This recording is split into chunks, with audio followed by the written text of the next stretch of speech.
I am here. Shiv. Present. Valeria.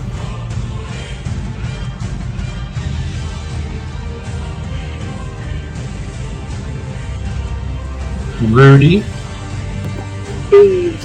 Why did it have to be caves? Leomore. Yeah. Team Rovanian.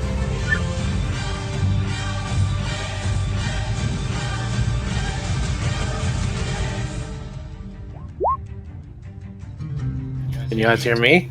Oh, barely. I hear you now, yes. Can you guys hear me? Yep, I can hear you Yes. now. I just needed to turn my volume down to the music volume to a stupid level there. Way too high. Valeria.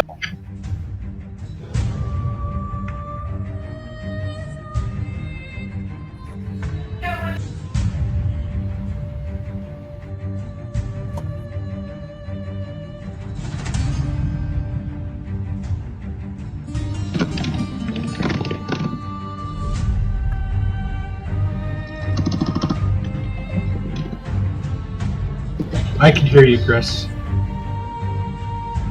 Okay, sounds good.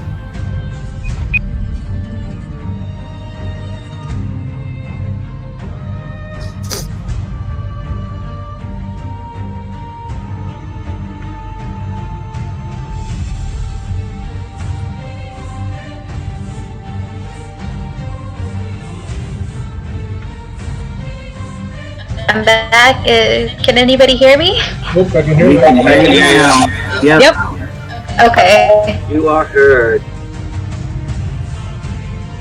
Okay, who would like to recap what happened during our last session?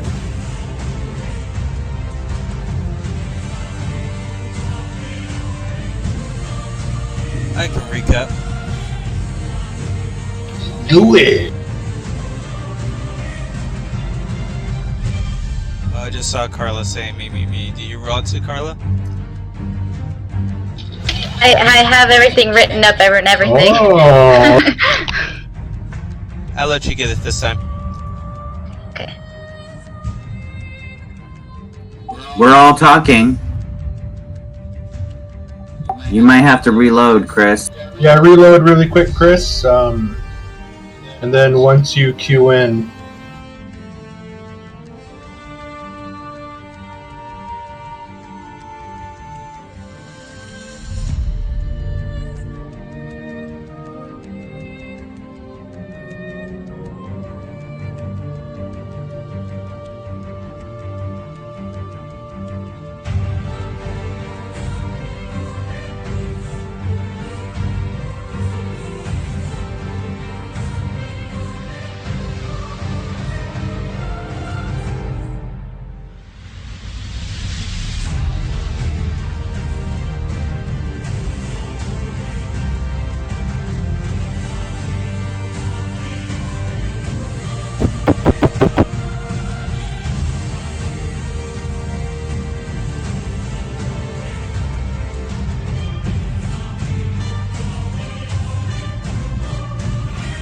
Can you hear me now? I still don't hear anybody.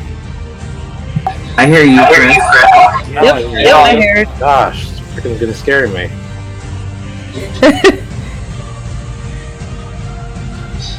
can you hear me, Chris? Yeah, I can hear you. Perfect. Carla, take it away. Okay. Last time in A Brave New World, the Fates united in tow with the refugees from Durnan arrived at Casper's Ferry. The group went out to do some reconnaissance. Valeria stayed behind with Lyric at the Farmer's Inn. She could feel the nerves bubbling up in her as darkness was beginning to rack her mind. She needed to tell someone before she went crazy. As the two discussed the Silver Lady, a woman approached their table, eager to hear more. Her name was Rudy, and she had once been part of a traveling troupe of performers as she showed off her blade skills. But later returned after they had finished their serious discussion.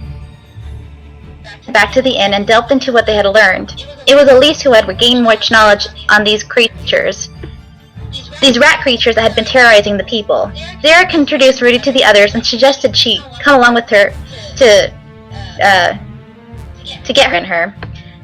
Valeria was in awe at how easily they had readily accepted a new member in her. She muttered under her breath for the voice to cease, only to be met with anger. She jumped when the voice bellowed out, striking a nerve. "I am not weak."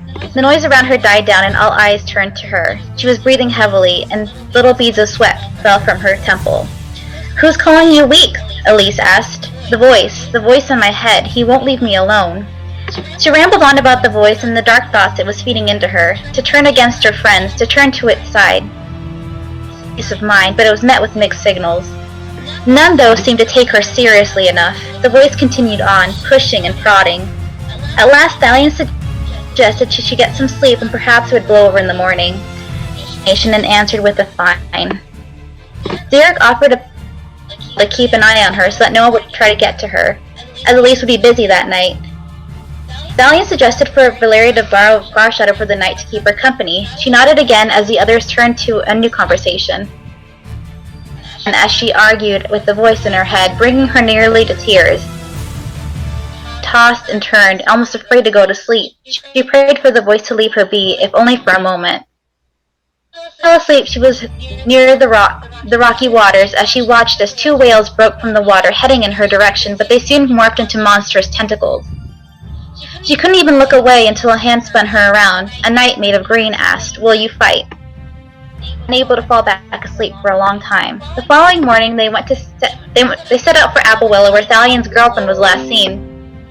They were warned, however, that the place had become a ghost town and that the people there had just vanished. Her coffee, Elise came downstairs with a look of concern. "I take it you had a rough night?" Valeria nodded and yawned. "Nightmares." They finished breakfast and they headed out. As they entered the entrance of Applewillow, the group came across a half-dressed half-elf. Valeria was much more cautious. He had been sent out to assist them with the coming battle by his god. The others questioned who his god was, to which he answered that his god was none other than Eusairus. Valeria froze, anxiety welling up inside her. Everyone seemed to not have a problem with this, and the niggling began again in her brain. He explained that he had given up his name and had returned to Thalion to choose one for him. The others quipped their own suggestion, but he said that it was specifically Thalion that had to have the honors. He seemed to disregard the others in favor of Thalion. They entered the ghost town with Zirak, Elise, and Rudy watching over the cart, more like goofing off and exchanging stories. Thalion and the unnamed one went one direction, while Valeria and Leomorn headed for the other. As per usual, Drummond went off on his own. Valeria scanned the area, taking note of the childlike prints and dragging. She pointed out to Leomorn. After some time, everyone gathered as the unnamed one, now dubbed Rovanian, had found a molehill of sorts leading to the underground in one of the houses. After some digging around with mage hands, thanks to Leomorn and Drummond, and the efforts of the others, they managed to make it big enough for them to enter. Present crackling of Rudy's voice as they traversed further in. She didn't seem to be too keen on the enclosed spaces, as she shortened her name, and Garshadow took the lead, going to a rather quick pace, one she was having a hard time keeping up with. As she looked around the area, she heard a cry from ahead and a swarm of rats surrounding Thalion. Another swarm was headed for Elise and Leomorn. Oh, not again. This was starting to remind her of the sewers. And so a battle commenced to keep the creatures from eating their party members alive. Poor Leomorn! Hasn't he suffered enough? Exclaimed Valeria as she sent the sacred flame at the nasty creatures. Disposed of, and the party agreed that now that they must be much more stealthy. They came across remains, completely mutilated with bite marks along the bone. Done this on their own, could they? The answer was quickly unveiled as a group of bipedal rats in armor and the size of children ambushed them. Abomination was this. They fought against them as well, Ro making quick work of a good portion. Wrenching Valeria and rat guts. Ew, that was going to take a while to wash off her armor. As she heard one of them speaking in common. They talk? The battle seemed to be turning into their favor until a monstrous roar came from Thalion's direction, where an even bigger rat creature appeared, foaming at the mouth. From strike after strike from the heavy-hitting rat creature, blood pooling from his temple, ragged breathing. He wasn't looking too good. Valeria sending some healing and the others closing in on the creature in a barrier of sorts. Snapped as suddenly he looked to have increased in size. battle, and so our story continues. Well done. Give yourself a point of advantage. Or, I mean, inspiration, sorry.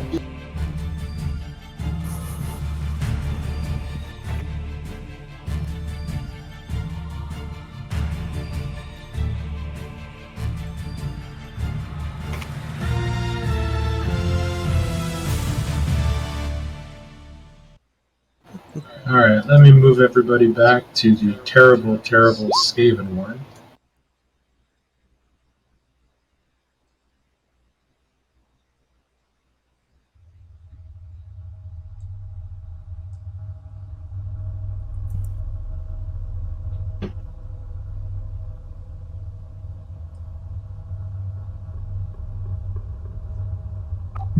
Carla, that was an amazing recap. Good job.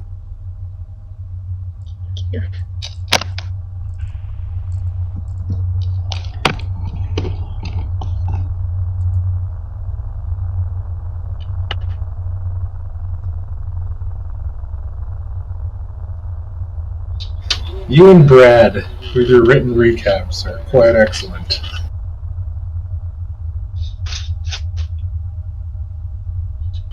Okay. Alright, well, we are going to pick up at the top of round 3 with Garshadow.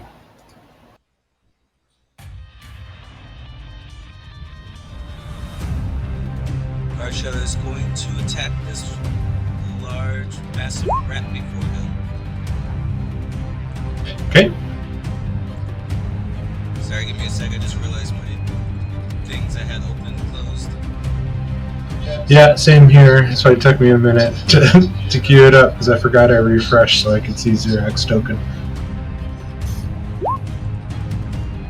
Okay, the 11 misses the large creature as it sort of puts its hand down on top of Garshadow's forehead as it tries to bite and just uses brute strength to push him down, unable to get close to any vital area.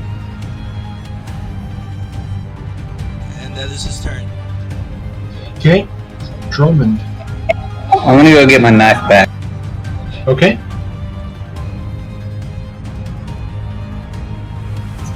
And I'm gonna attack the weaker one because he's got my knife. Give me my knife back.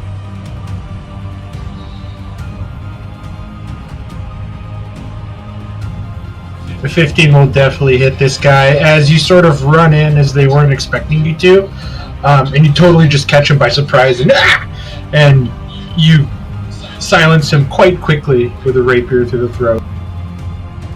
I'm gonna stay there and I'm gonna look at the other guy like, what are you gonna do about it?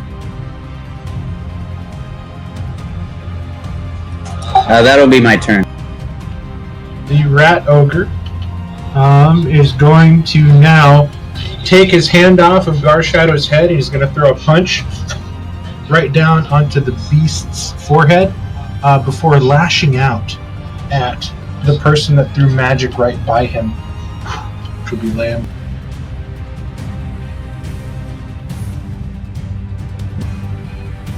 $16 on Garshadow. That's the magic number.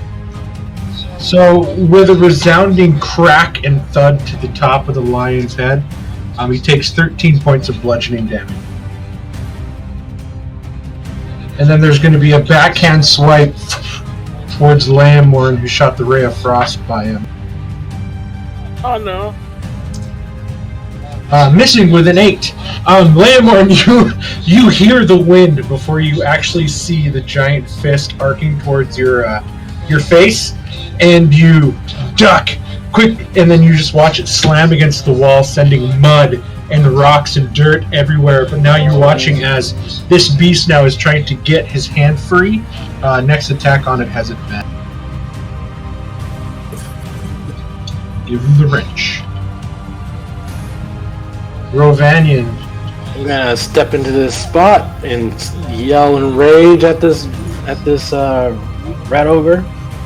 I know that the first attack has advantage, but I want to do both attacks with advantage, so I'm gonna recklessly attack him. Okay.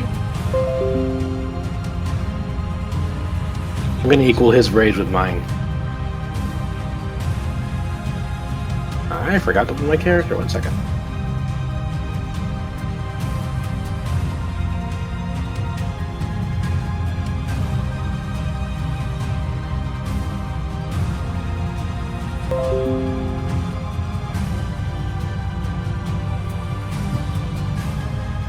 What the heck? Everything seems to be on slowdown on my end.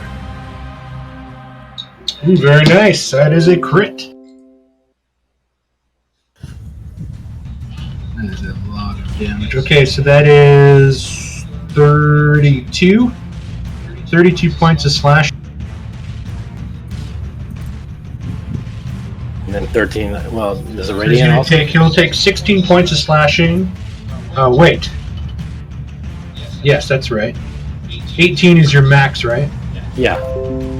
Okay, so he'll take 16 points of slashing damage, and then he's going to take 13 points of. Okay, and I'll swing again. No, seeing the blood drawn, I'll swing again at him. 22 will definitely hit.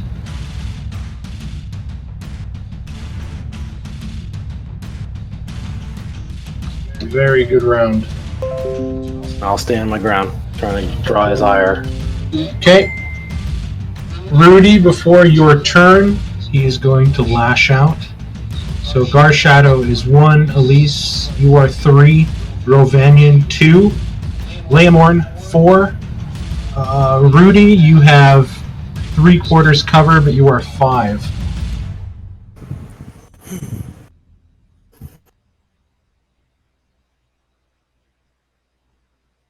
It's going to lash out at Garshadow.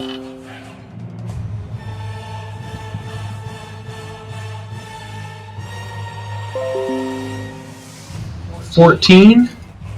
Misses.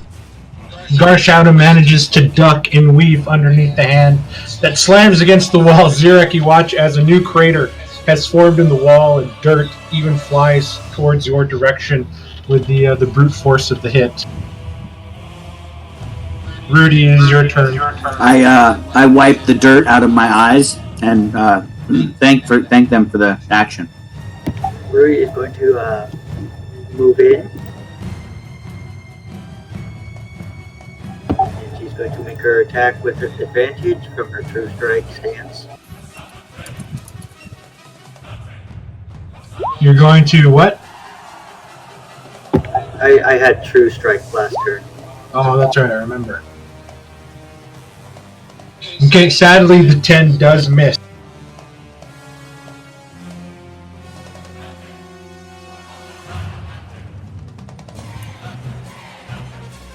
And I will dance and maneuver my way past everybody else to again. Okay, sounds good. It is this guy's turn, and he is going to 5, 10, 15, 20.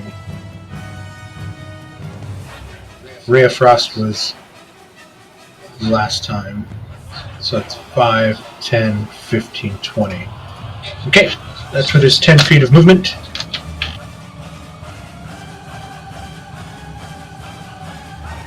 What's going on, Leomorn?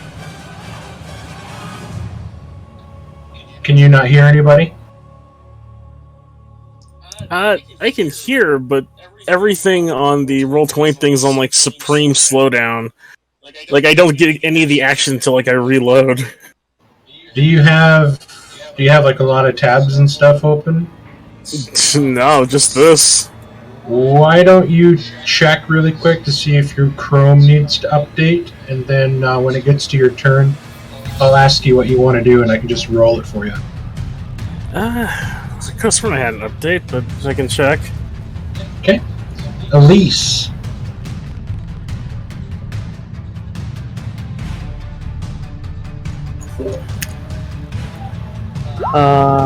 Well.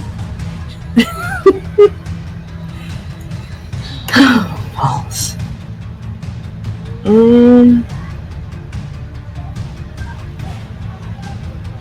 Oh shoot.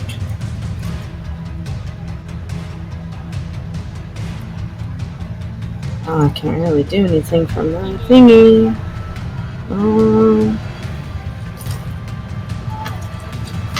She, for the time being, she's going to Vicious Mockery the giant thing, because there's an ally in front of her, so she kind of can't really attack, so. Alright, he's got really bad wisdom. So, he definitely fails. You got a 0. Oh god, wait So a go ahead and roll your vicious mockery damage. He's right there for a second. So you watch as the Force Psychic, as you say your word of mockery to this creature, and again you watch as both of its giant hands go to its head, and it sort of lets out this high squealed scream of pain. It almost hurts your ears, just the pitch of it, almost like a train whistle, like right next to you. And he takes all of that damage. And she's just like, huh.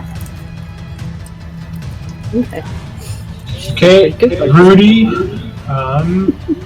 Rudy, you are 1. Garshadow is 2. We'll go Rovanian 3, Leomorn 4, Elise 5. Rudy, again, this time you'll have half cover now.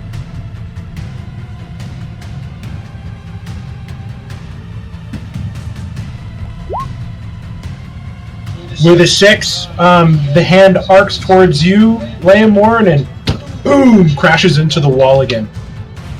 Yep.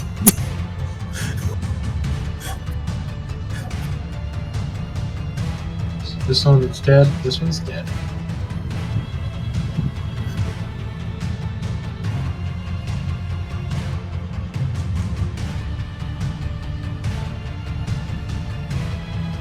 Leomorn, it is your turn.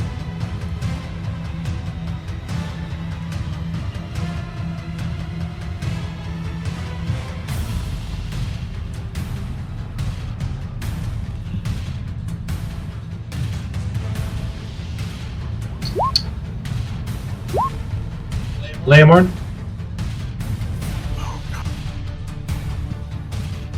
Zach, you there? Oh god damn it.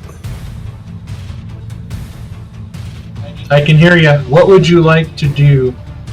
You are within this creature's reach and range, and you are directly adjacent. Oh crap. I think there's not enough room to move around to get within, to stay within range, is there? I mean, do you want to disengage and move away? I would like to move back a little bit so I don't get clobbered. Okay, so you're gonna move 5 feet back. Yeah. Okay, you move 5 feet back.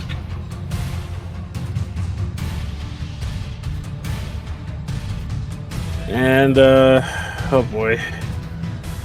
I don't think if it's gonna help any, but I will... If I have the ability to, I could try to fire off a Ray of Frost right in... See if I can't slow it down just a little bit more. Okay, so you're gonna hit the Rat Ogre with a Ray of Frost. Here it comes.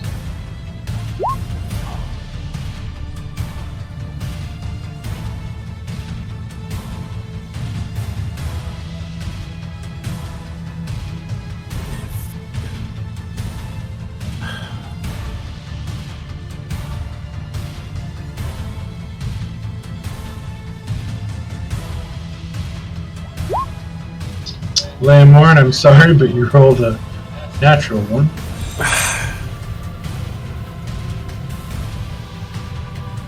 Well, at least I won't get clobbered, hopefully. And sorry, he had his reaction back because he got his reaction back at the top.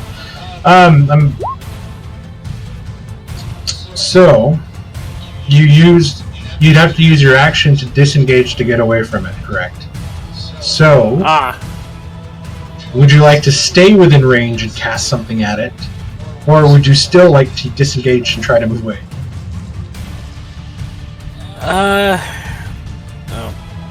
Damned if I do, damned if I don't.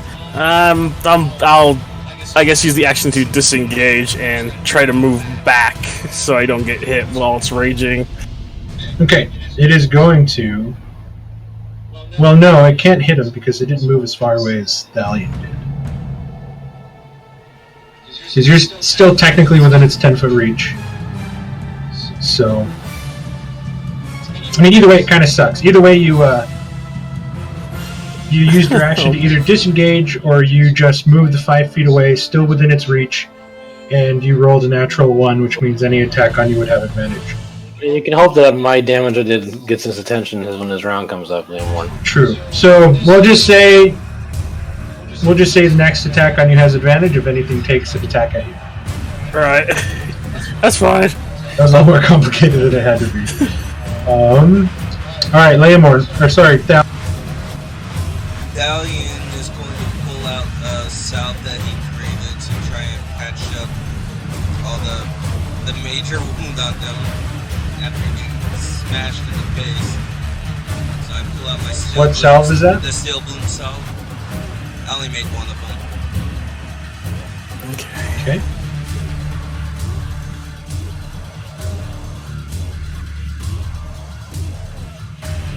There it goes.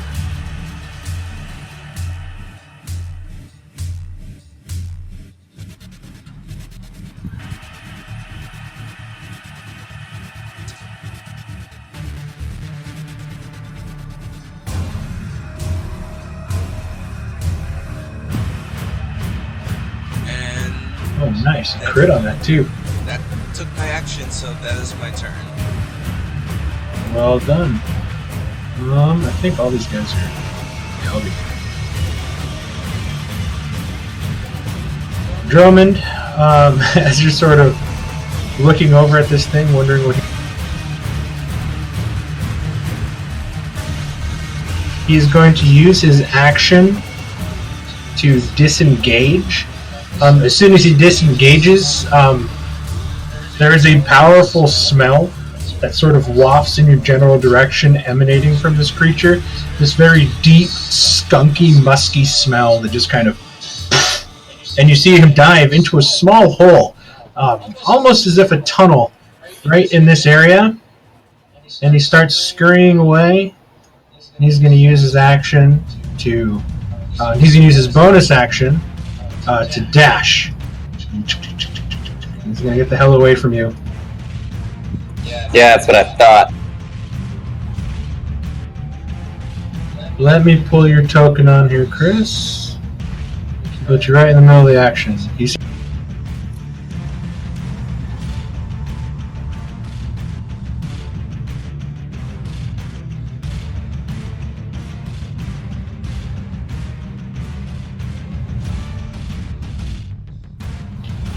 there you go.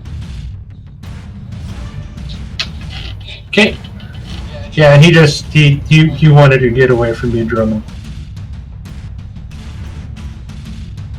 But you do see what seems to be an enticing looking hole. You'll have to crawl on all fours through it, but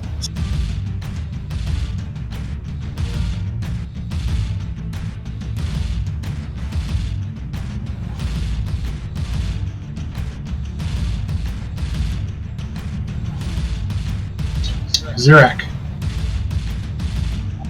Okay, I'm gonna try to step to the side a bit to get a closer look at this rat ogre.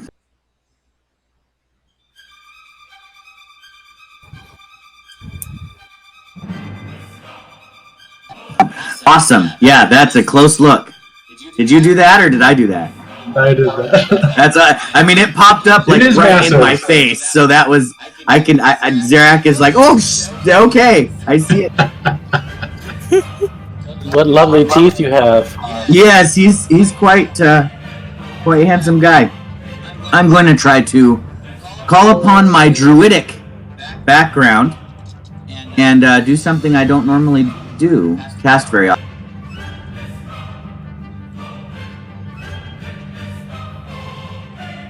So note that the DC for this save is different than an arcane spell because it utilizes my wisdom instead of my intelligence. Okay. He's very chonky when it comes to Constitution, but anything can happen.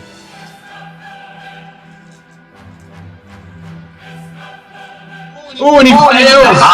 Alright, so no. the ice magic is more formidable than the rat's constitution. I like it. Okay, So he is going to take Yeah, the 11 cold, and then he has disadvantage on his next attack roll before the end of his next turn. Sounds good. Which is coming up. Only one if he has multiple attacks, just one attack. He is going to have disadvantage on this next attack here.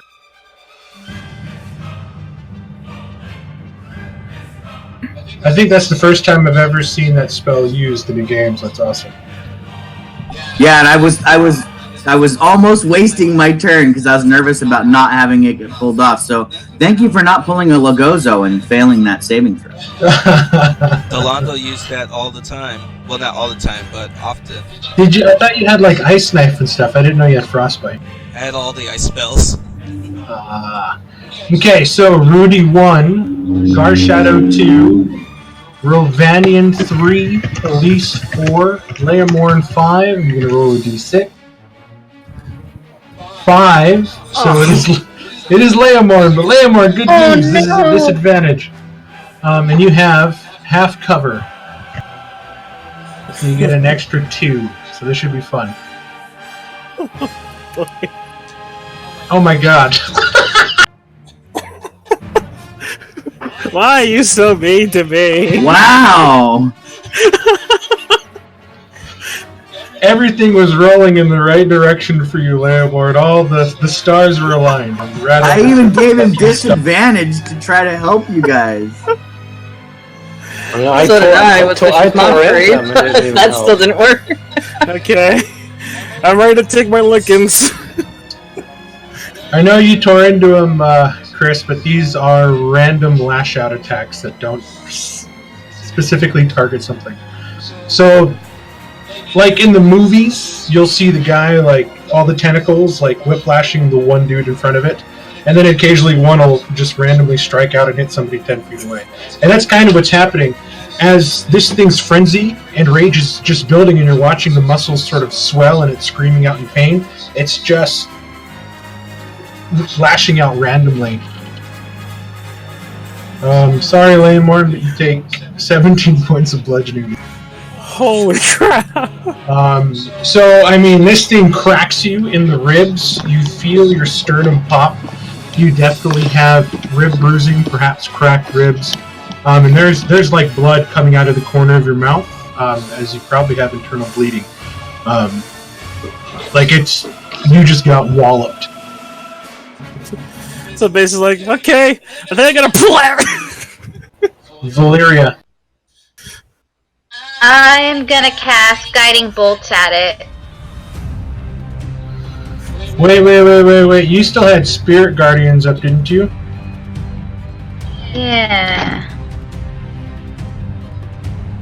That's not concentration. I know, but he didn't do his Wisdom save. Oh. There wasn't a marker on your token, so I'm just Spirit going to do Guardian this. is concentration.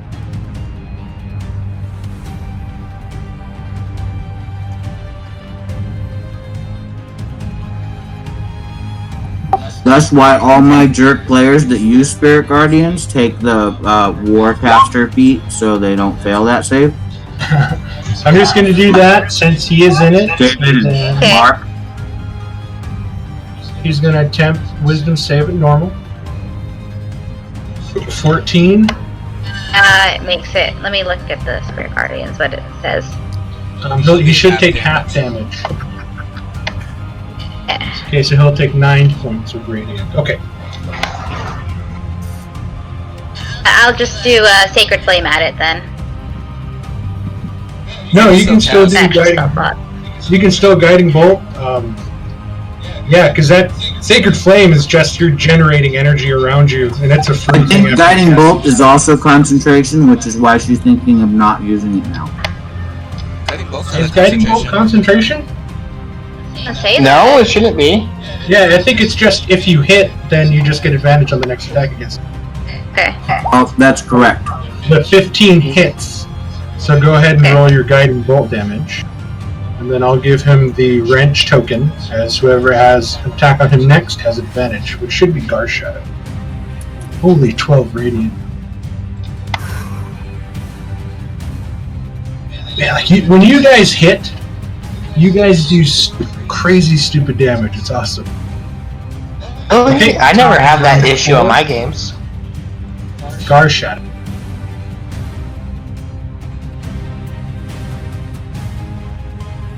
A 13 sadly misses. As Garshadow takes the minute second that it recoils backwards from the guiding bolt striking it in the chest, aiming for the glowing portion of the skin that's so bright to see. The hand comes in at the last minute and just punches Garshadow away, unable to land, as he just missed this creature's AC by 1.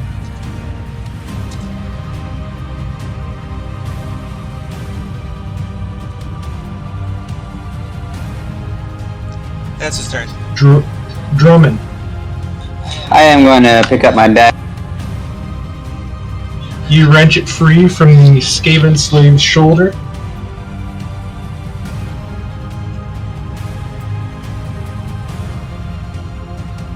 And then I'm going to throw it at the rat ogre.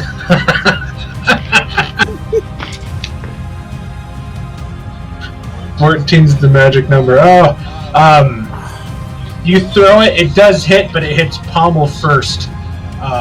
As the aim just wasn't as true, and it's still slick with the rat's blood on it, and it just sort of pummels off of his shoulder and lands on the ground next to him. I'm going to want that back.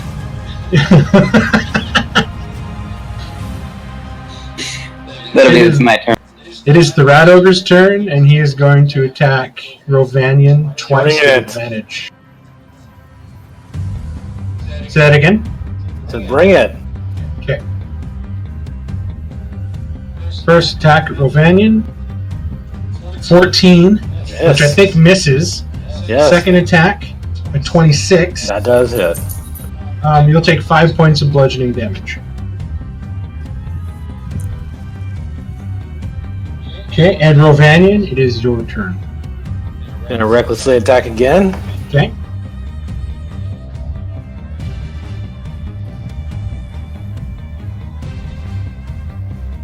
$17 hits. Okay, so it'll take 7 points of slashing and 8 radiant.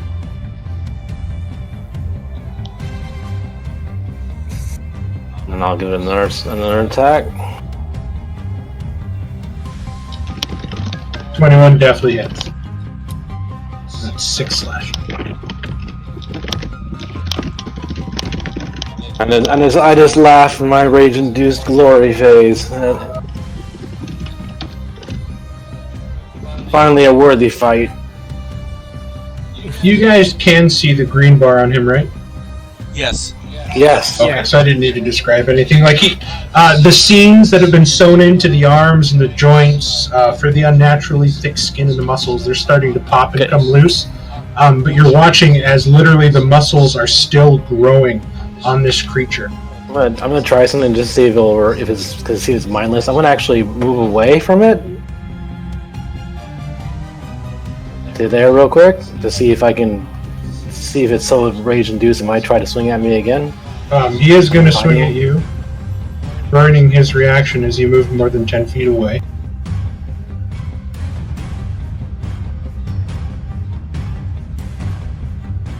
Oh, okay. I'll take it. I don't care.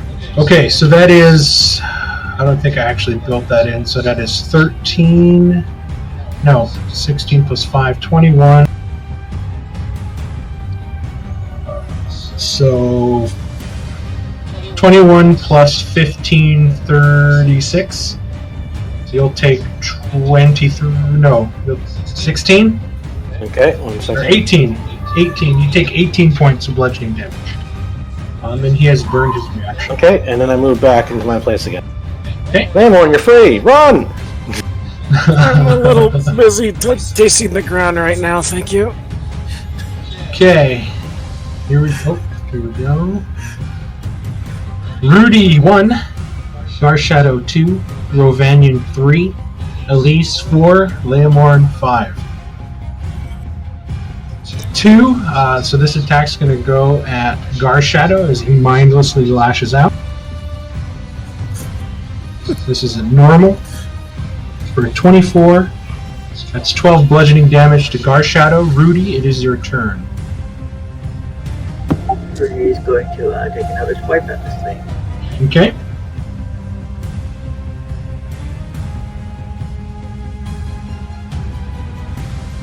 .24 definitely hits. And so she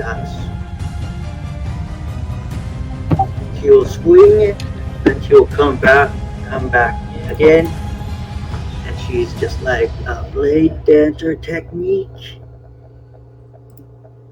pulsing palm thrust, and he is repulsed 7 feet away, and takes an additional 2 points of damage.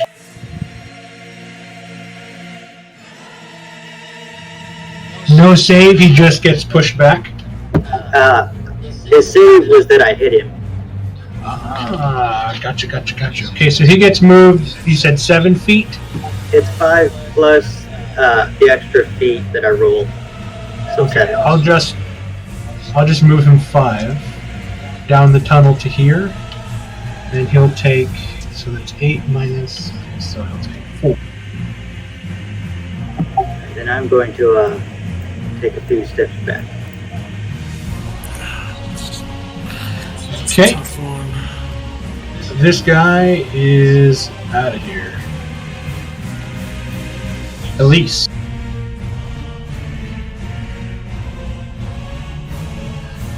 Wait, I did it again. Hold on, Elise. Valeria. I did it again. I even put the goddamn thing up, but I did it again. Here's his wisdom save. Yeah. He fails. He'll Okay. take all 3d8. This might actually kill him. It kills him. Awesome! So in quick succession, Rudy comes up, and with a circular twirl of her wrist, the scimitar cuts down through the chest, and it rakes out. Since even though the radiant happened before, it rakes through the stitches, opening up the chest, and then grabbing onto the pommel, slams it into the abdomen. As Valeria's radiant energy that's sort of swirling and casting around her sort of seeps inside the creature, and it just sort of explodes from the inside out as it sort of tremors with the last pitiful mewls coming out from its large throat, sounding almost like an old worn cat. It just sort of falls backwards in a giant rumbling fall, dead.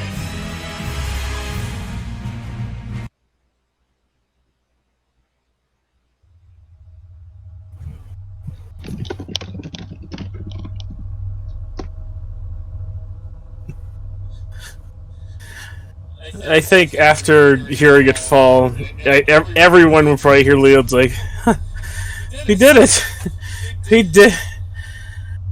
Why is the world spinning? And then, poof, and he just falls flat on his back. Oh no. I mean, Leomorn looks like he was in a car accident. Like, his ears are bleeding, he's bleeding out of his nose and his mouth. Like, he looks really bad. I go pick up my dagger. Valiant instantly goes to, walks up to Guard's shadow, and is going to start trying to mend the bruises on him. Okay. Out of curiosity, Valeria, your spirit guardians, what do they look like again? Did you have a description for them? Butterflies. Awesome! They are deadly, ravenous butterflies that just chew through whatever it's in their radius. That's terrifying. Xerax, I'm still swatting at him. Like the butterfly-looking things from the sewer, right? Yeah, as you're thinking on this, there is a cold chill that runs down your spine as you're looking at these glittering butterflies. As you remember the flesh-eating ones that descended and began to attack you in the sewers within Hallandon. And these butterflies aren't so cute anymore.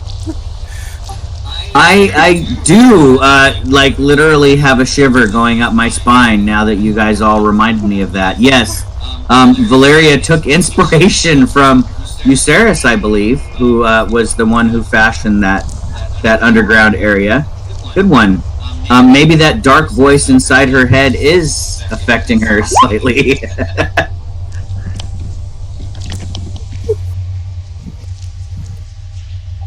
Flesh-eating butterflies. Cute. Yeah, I love it. Okay. So after watching her magic just, rip through that ogre of a rat, I'm in awe of her power once again, because clerics are the shit, man. I don't know, wizards are pretty up there too. I feel so underpowered right now compared to you guys. Everybody gather around. I'm doing a prayer of healing. You guys look like you need it. I don't want to get anywhere near those butterflies now that the shiver's there in my spine. I think you should dismiss those. Okay, I dismissed them. Sorry. I have a lovely bunch of coconuts. Lamborn is clearly concussed.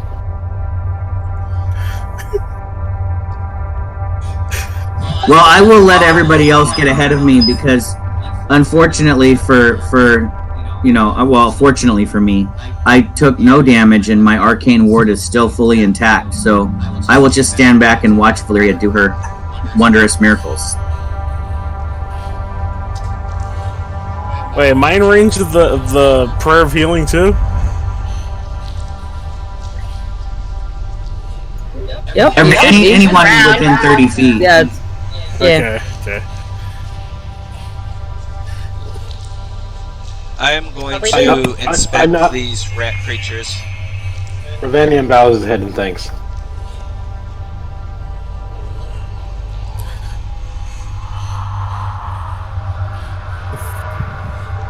But I do want to inspect my wounds to see if anything weird about them. Okay.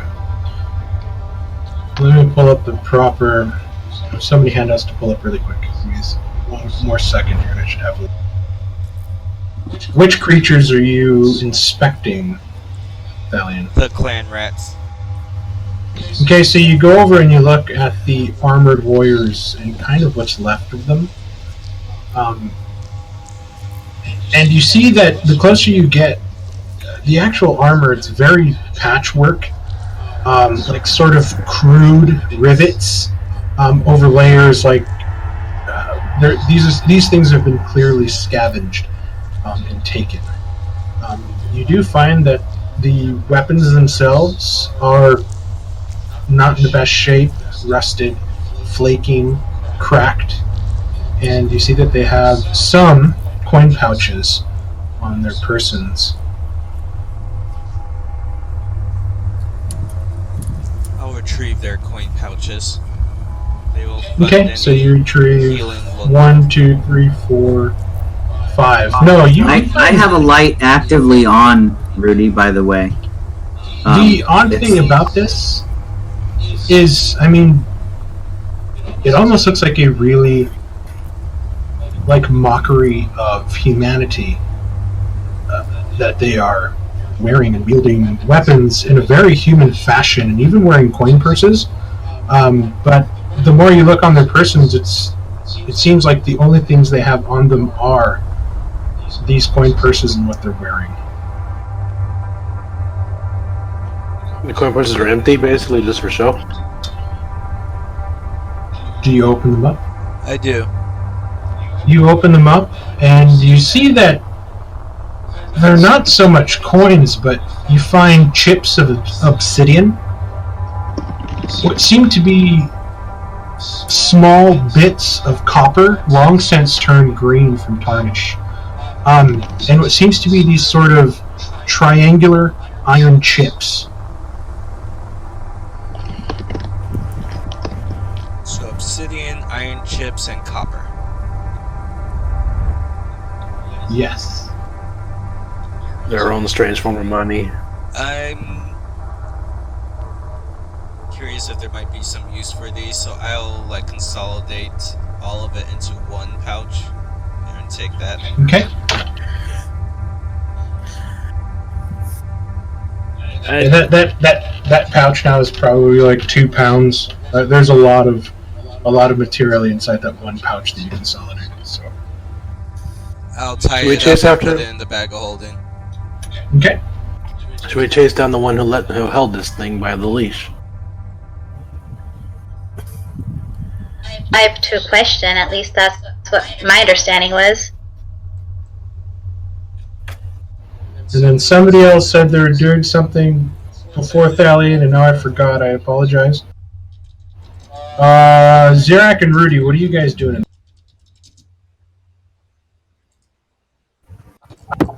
I'm just kind of watching the activity of everyone else at the moment. I don't feel that I have much to offer the group at this time, other than making sure that they're okay to continue on.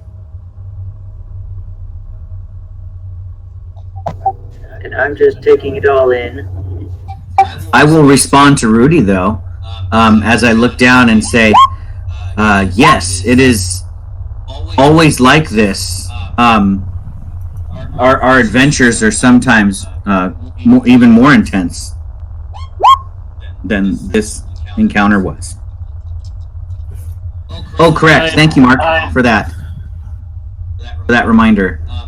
So yeah, I actually, as I explained to Rudy that it is always like this, I will turn around and kind of start kicking at the bodies here in this room that I came to. That's what I was going to do. So I forgot about that. Mark reminded me.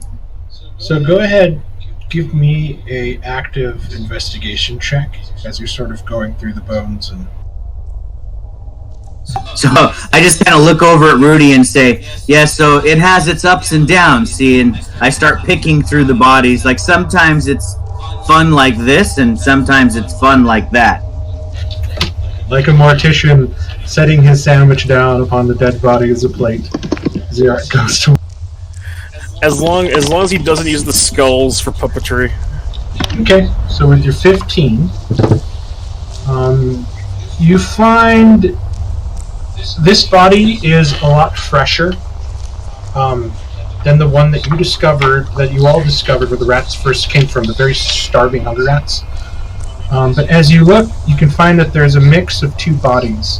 One much larger than the other, and you can see around the larger body there seems to be a tearing of strips of what seems to be very nicely cured black leather that has long since been sort of soaked in crimson. And you look at a smaller body that you could perhaps think maybe that this is either a younger teenager male or maybe perhaps a female.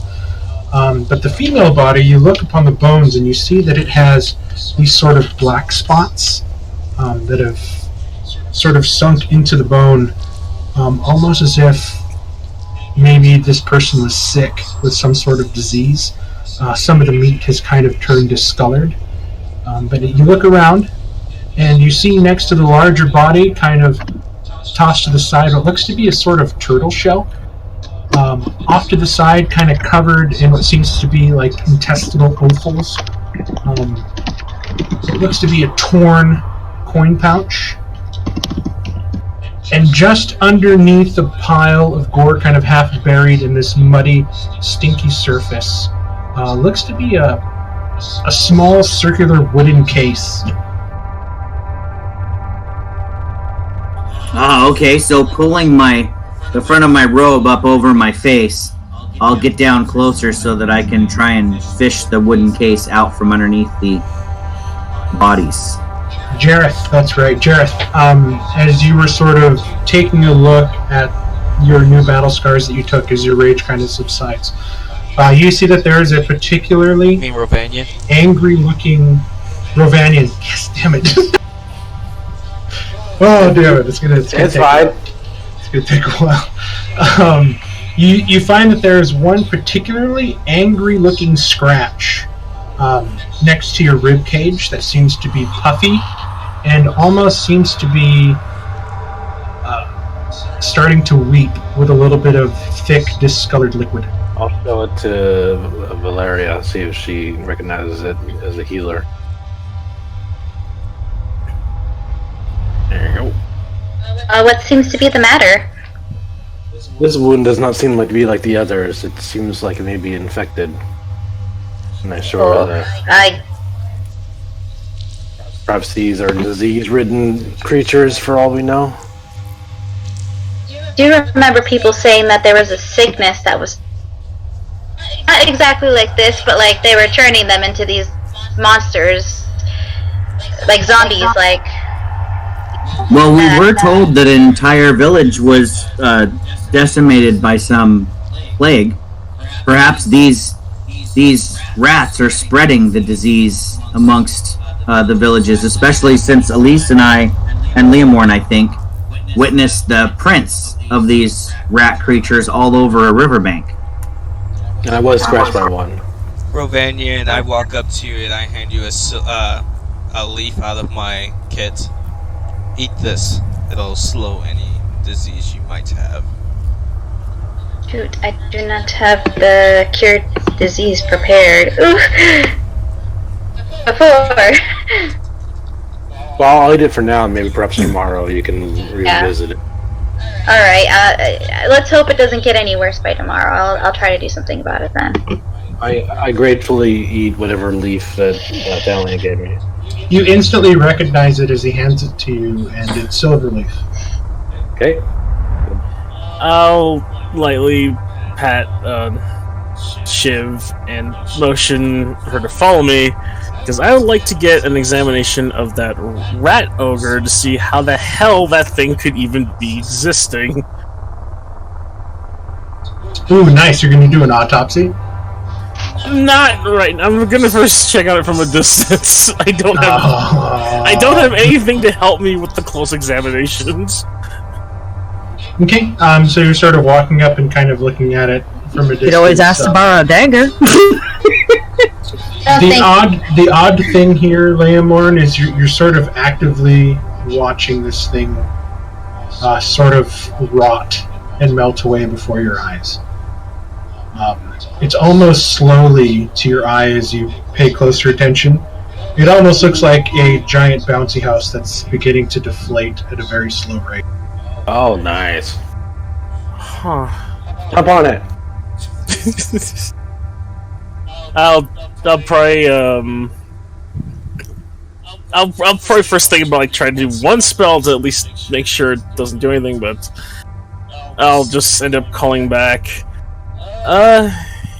You guys, this thing is starting to decay fast. Poke it. The Saying it was an undead? I should get a closer look. That's bizarre. I would like to so did I get the wooden case thing out of the pile of bodies? You got the small circular case that was embedded. You pick it up and you immediately recognize this as a smaller sort of scroll case. Ah, never mind. You deal with your decomposing body. I would like to open the scroll case and see what's inside it. And why do you think I should poke it? I have nothing on me to poke it with. I poke it. I gotta take a quick step back as he reaches forward to poke it. Zirak, in your handouts, something called Mysterious Note. Okay, I will give it a read. Drummond, you walk up and you And poke each it. time, Rudy, you try to peek over my shoulder, I kind of turn a little more to the side so you can't read it. You poke it with your rapier, and the flesh, which seems so hard to pierce before, just sort of gives way like you're cutting through butter. As you pull it back out, where you cut begins to sort of like almost liquidate, as you're looking at like fats and the muscle and the protein just sort of disintegrating.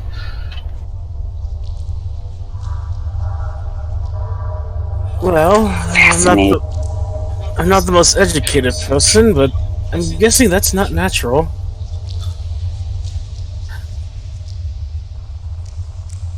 Well, it's natural. It's just not natural to go this fast. Indeed. You don't suppose that being I saw behind this thing is fully responsible for this? Who knows? Shall we go find out? Oh, I would gladly do. I gladly suggest we do find him. I was able to land a hit on him before that landed a hit on me. Is there a way to get around this rat ogre without stepping in it? You'd have to step in it. It's taking up the entire corridor. could try tossing people over if they want. As can I as well.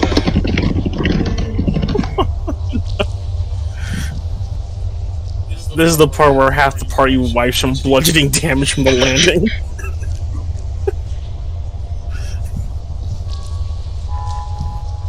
Wait, is the tunnel wide enough for us to toss someone over it?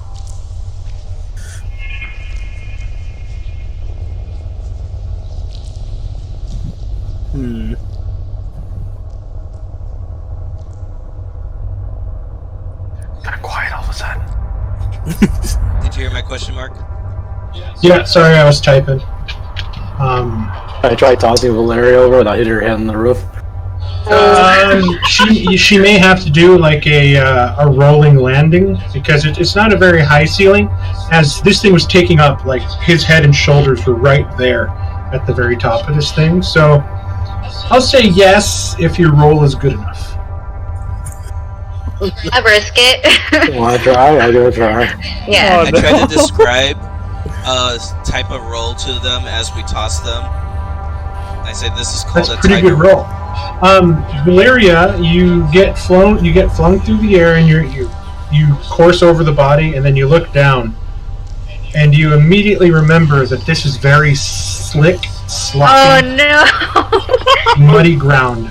Go ahead and give me a dexterity saving throw. Well, better mud than rat guts. At disadvantage. Okay. Well, it's better. Fine. I'm okay with that. Better mud than rat ogre guts. It's okay. Okay, so you fly over it and you brace yourself, and you're like, oh, maybe I gotta dig my heels in. You dig your heels in too much, and your heels slip out from underneath you, and you just starfish onto your back. With the most squelching noise, as you are covered, your entire back and parts of the top of your body will splash in this stinky feces urine mud that you landed in. I turn to Leomorn after that and I say, you ready? Don't do it! It's a bad idea! Careful! Sorry! Get Leomorn, but past all that. I'll just look over to Thalion like, I swear, if I end up dying from this, I am going to haunt you. You know this, right? Wait, let me do this. Let me do this. Wait, let me do this. Let me do this. I'm gonna walk through the guts, and I'm gonna come over here, and you can throw, and I'll try catching him. Okay, I rolled a 17, but I threw him in mid-sentence. God damn it. Okay. So, what do I need to make for this? Let me try catching this, or I would have stopped you and tried to cross through the guts first. Okay, so you throw, so go ahead and give me a dexterity saving throw disadvantage. Can I try catching him? Oh, did you stomp through? I stopped. No one's throwing me through it. Okay, make a dexterity saving throw with advantage, as both Valeria and Rovanian are there in a sort of like cheerleader cradle catch as you're kind of flailing through the air. Advantage? So much Valeria fall, I don't want anyone else falling on their back. Yeah, dexterity saving throw at advantage. Right. They're sort of helping by catching you. Okay, not bad, not bad. You fly through, and they get a good grip on you, but your pack is a lot heavier than it looks, and they sort of sink in the weight, and like, we'll say from your knees down, you sort of land on your knees as they immediately pick you back up, but you're just sort of squelched with mud from your robes and from your knee down. Ow. Thank you. Ow. Tried. It's alright. I'm fine. You look graceful, though. Thank you. I've been told. Ow. So Xerak, you look at the parchment, then you roll it back up and kind of put it back in the case, and then you take the turtle shell and you turn it over, and you see that there are engravings on the inside, and there seems to be a sort of glistening black filled into the engraving that's been kind of daubed into the back of this turtle shell, and they sort of make up a runic pattern written inside.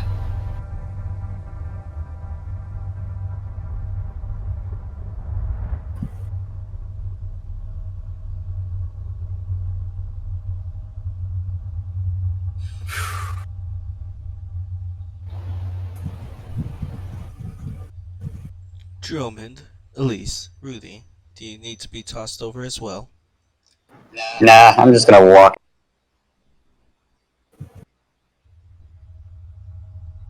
I go trudging through it. You squelch on through as this thing is just continuing to sort of deflate, melt away.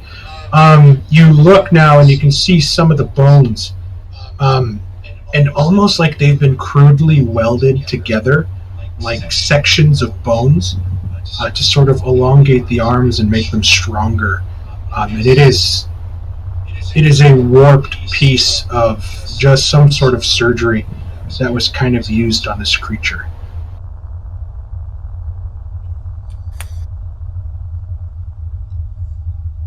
Elise, Rudy, do you need assistance getting past it?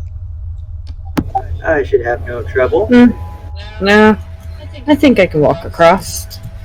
Rudy is going to step up, and she's going to do like a perfect dive across. Ken, did you hear what I said earlier? I didn't know if you stepped.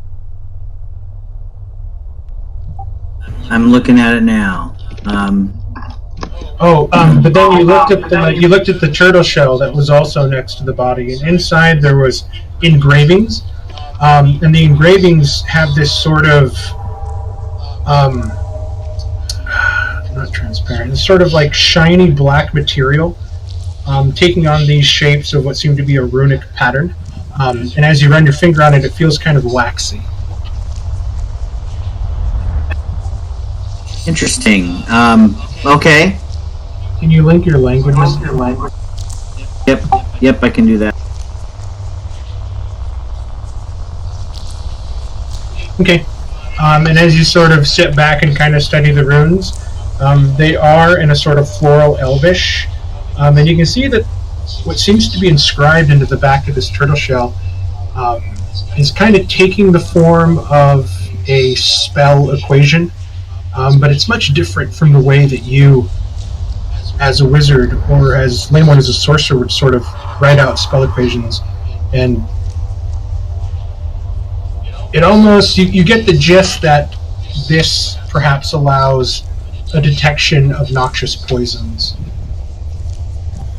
That could prove useful. I'll keep the shell and the scroll for now. But as soon as I get a moment to talk to Thalion after we get past this little bit, I tap you on the shoulder, Thalion, and say I would like a moment of your time after we get past this little diversion here. Of course. And I kind of Valyria. Not to shadow, so past the rat ogre.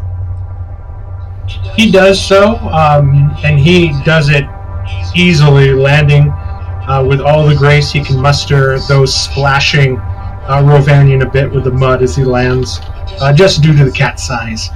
Valyria, Elise, Laymorn, and Dromas, you guys sort of make your way down this corridor. You see that it opens up into, again, a larger gallery. I didn't dump everything in there, but you look over in this area and you can see what seems to be almost a pile of like old moldy hay and scraps of leather. There's bits of bone, human femur, cow bones, horse bones, just kind of littered through the area. Well, I think we know where most of the inhabitants went.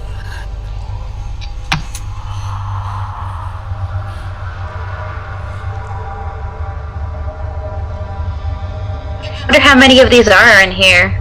There must be a lot. Yeah. Well, they did take a lot of people and things from the surface, so here we go again. Do you need me to Valyria, you move into the room and you notice that there almost seems to be like an alcove or like a tunnel opening perhaps here as you're looking at this sort of curling of the cave as you sort of make your way slowly into this larger dugout.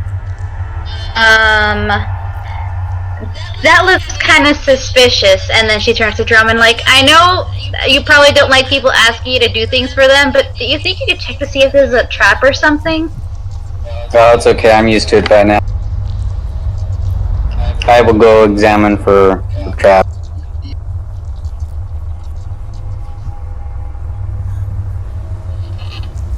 Rudy, go ahead and make an acrobatics check as you sort of leap over. And I clear it easily.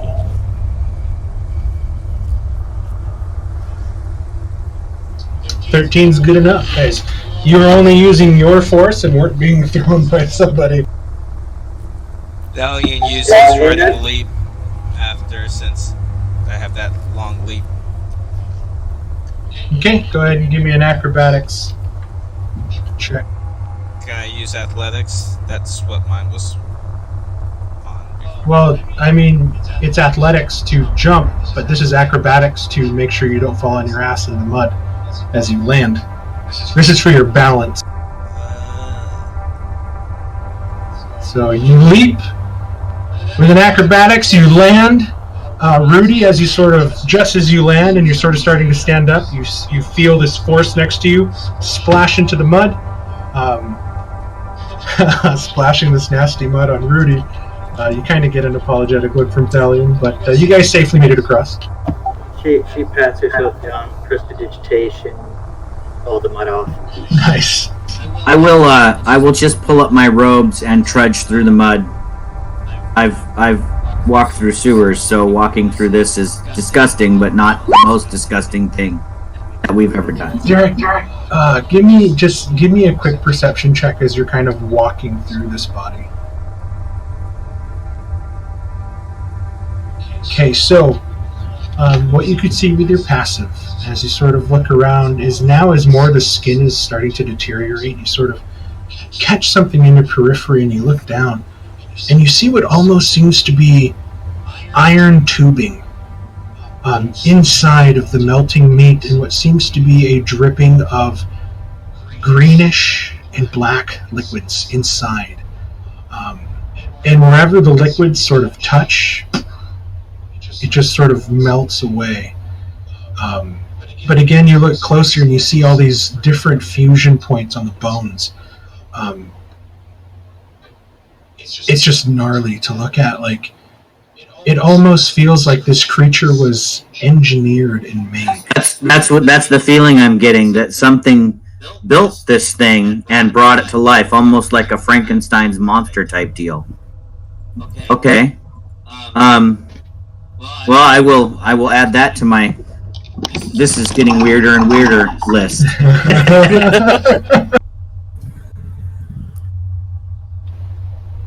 And then when I get to the end, I will just kind of like scrape my boots on the side of the walls a little bit, just trying. It's like getting dog poop off the bottom of your shoe. I'm just like scraping it there. Nice.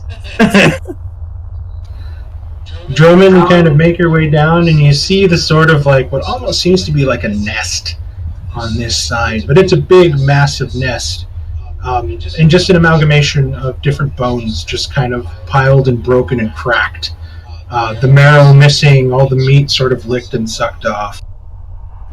So Valeria asked me to look for traps, so I'm kind of wandering through looking for unusual strings, just kind of unusual activity.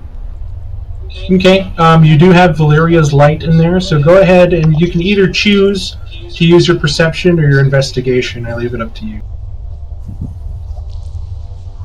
As you're kind of pulling out your thieves' tools and kind of going over this place. The 12 is good enough. You look around and you don't see any sort of intricate traps, any sort of wires, and it kind of dawns on you that maybe like setting intricate traps and maybe laying down tripwires where this giant, almost non-intelligent ogre creature would be at would kind of be counterproductive. As she asked, I'll turn to her and be like, "It's all clear." Okay, I just thought something looked off. I guess it was just my imagination. That pile, though. Drummond, you turn the corner and you see a hole. a nicely dug out hole wide enough for a person to slip in belly first. And it goes straight down. Oh, yay.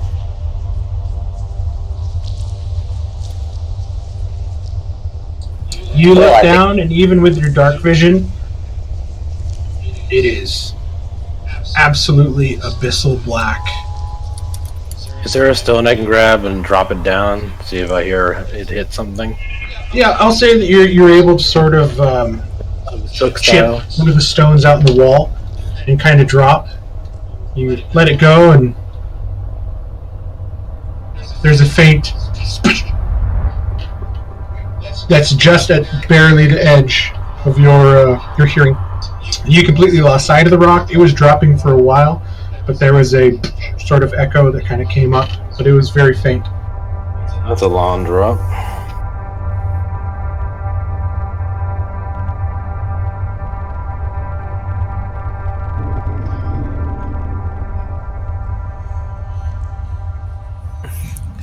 Is there any readily apparent way to seal it?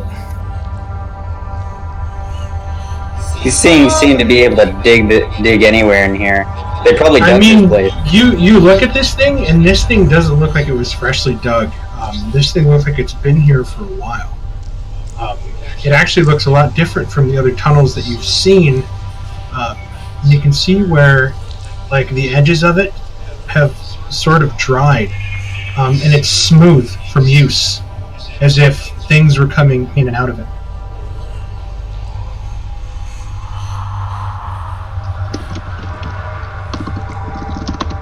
Do we want to go down to the creepy hole? We don't really have anywhere else to go. I mean, our exit has been / entrance has been blocked out. I mean, you guys can zoom out on this map, right? Technically, we did not check other routes, so we may have. There was a top path, a path to the north that we did not check. I say we check that one first. Yeah. Yeah, In a very sheepish, very quiet voice, you guys sort of feel the fear as Rudy's voice kind of trembles there. Of course you do, Observer. Of course you do. Tell us what you see. We're gonna go the other way. Does that mean we have to go back through that thing?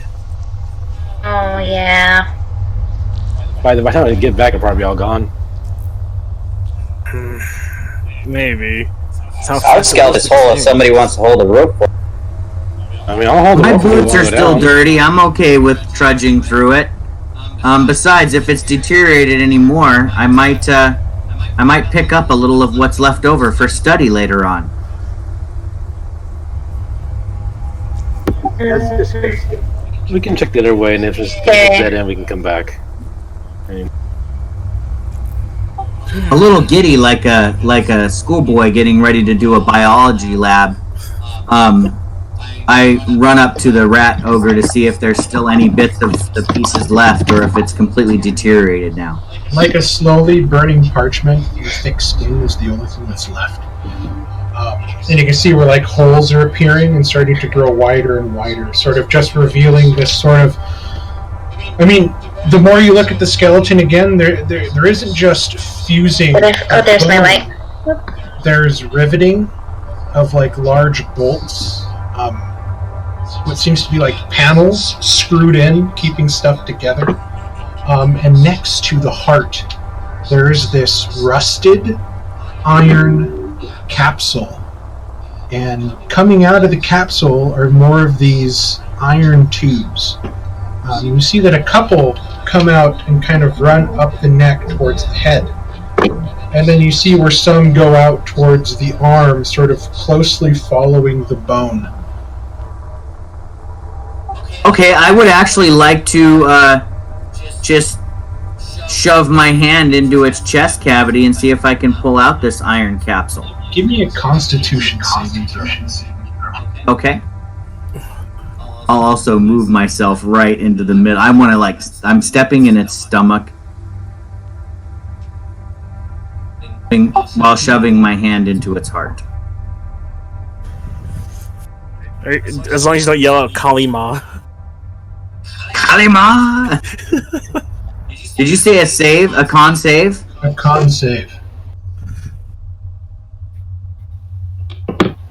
Okay.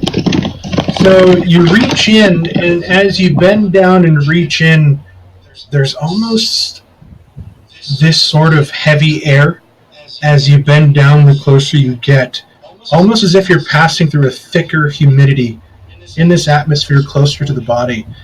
And you can literally feel your hand snaking through this humidity, like jello. And you grab the iron casing, shriveled black part, and you feel it burn your hand, and you sort of scream and take your hand away, and you look at your hand, and the skin is starting to move, and you're sort of holding your forearm and sort of looking at it as the skin is sort of burning and turning black a little bit. And you're watching as it seems to be begin to like grow out of your right hand as you stumble back, fall to your knees, and kind of throw up. And you guys are looking at Zirak now, who's sort of puking on the ground, holding his hand, and his face looks gaunt and very pale. Oh no. I turn around after throwing up, kind of wiping the vomit off the side of my face, and I say, a field work has never been my specialty. I prefer libraries. Zirak, you take 4 points of necrotic damage. Okay. And this Don't touch things like that. this bypasses your shield.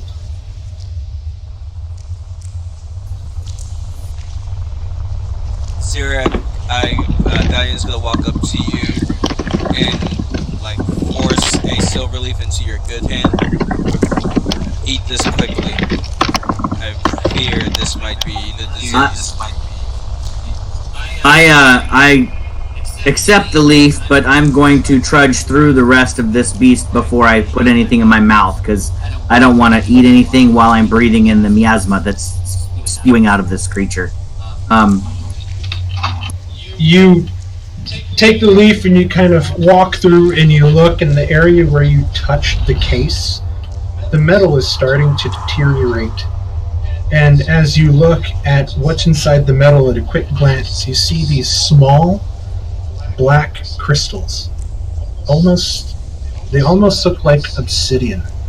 But it is far more lustrous. And they sort of give off this greenish hue as you force your eyes away and make it to the other side. Looking again at your hand now has 10 fingers. 5 of them are these weird fleshy amalgamations, a mockery of the actual fingers that move. Deformed, some longer than others. Like, it is gross to look at. There's this weird mutation that has sort of happened with your hand. Okay, I'm gonna get a little bit of distance, because that's gonna change any somatic spell that I might try to cast. I'm gonna probably have to break these weird deformed fingers off of my hand. Like, the only way I can describe it, because it's really weird, is, you know those like rubber slinky balls? Like the long rubber bands on them that you can swish around and throw? That's like what your hand looks like now, except for like just 5 meaty boneless fingers that are just sort of kind of like moving around. It is. I'm just trying to picture. I mean, I just watched it. I'm trying to picture the Baldur's Gate trailer now. I'm picturing more of the good Ash scene. I'm from picturing like sea Darkness. cucumbers, how they have like those extra spikes coming out of their body. That's actually part of their body now. I'm going to take Valeria's advice and never touch anything without gloves again. Yeah, I'm done being a biologist. That was my foray into biology. As you I grew guys move closer, fingers. Thalian, you could literally feel the energy emanating from this wearing down sort of container that was inside this body. And as the more of you guys sort of move forward, you can feel the sort of heat that's beginning to emanate off of these greenish-black crystals as you kind of hurriedly move over back. it. I'm gonna jump over it really quickly. And get out of the way. This is the fantasy equivalent of Chernobyl. Is it possible that Garshadow might want to eat the extra fingers off my hand if I shove them into his mouth? Stop trying to disease everybody! I almost think we may have to sit down for an hour while I concoct something Well, for Zurich. he's only doing what a parasite would tell him to do in his body. Infect everyone. I would have plugged the crystals with my mage hand. I'm moving away before you do that. Down the hall. Yeah, I don't want to be anywhere Not near sure, I don't wanna be Wait for us. We gotta go through here too. Oh, in the direction we want to go. Should we make sure Zarek is fine, or do you guys want to proceed? Well, I'm just moving away from he punches the crystal with his mage hand. We can proceed and then make sure Zerek's fine.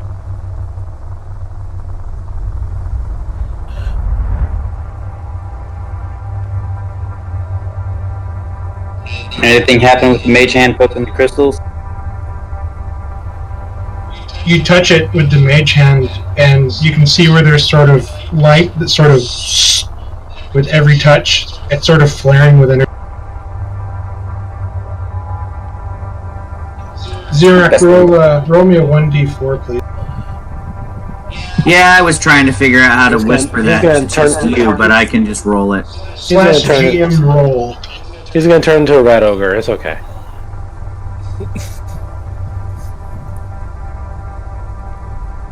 We'll have 2 berserkers on the team. That's fine. Is he gonna be our Bruce Banner? I hold my hands out to Valeria and I say, I have learned that I can now count to 20 with just my 2 hands. Technically 15, because you only have 5 extra fingers on the one hand. Oh, okay. I thought it was 5 on both hands. Alright, I can count to 15 now instead of just 10 on my hands. Look, but these ones, they just wiggle and I kind of flop them and they like flop back and forth like limp sausages. That's for high temp. On the bright side, if you get really I'm not hungry. touching you! Especially that hand. You'd be a great commodity, Xerac. Still not the strangest thing I've seen on a person. Hey, you had a beard and that was pretty strange. Yeah, at least it was nice looking. That's hideous. At least if you Xerac, if I would say if you were a tiefling, I'd be like, huh, now you're a variant, but you're not. I look a little embarrassed actually in front of Valeria that I'm disgusting and repulsive. So I will just kind of hide my retard hand behind my back.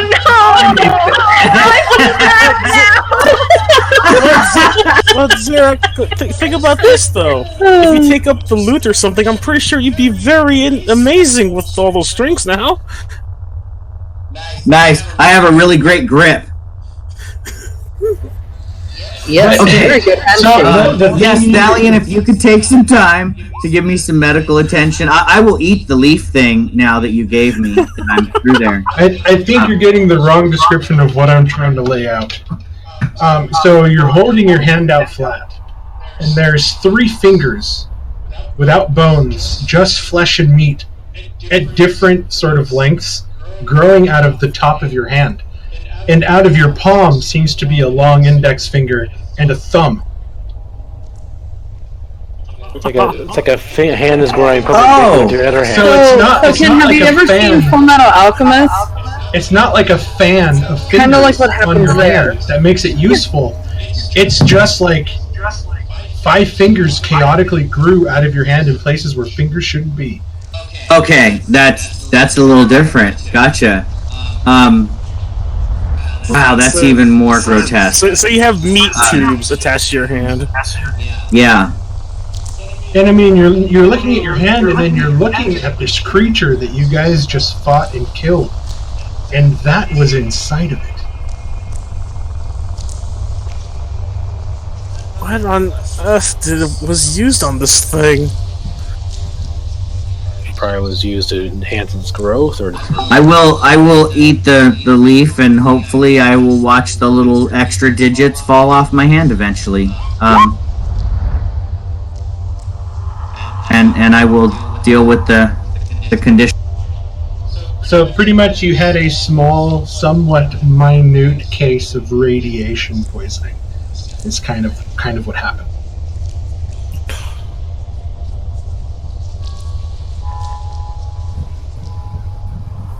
Drummond, you sort of quietly walk up the tunnel, kind of away from the noise, using your dark vision to look down. You look and you can see where there's sort of like a half piled up platform of dirt just near the edge of your vision before the tunnel continues on in that direction.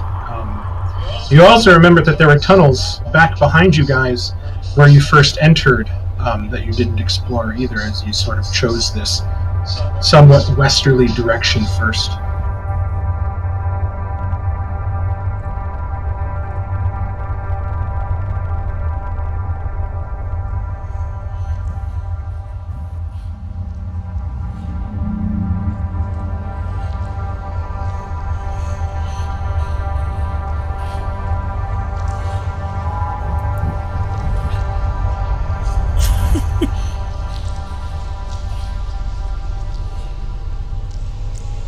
This way, everyone.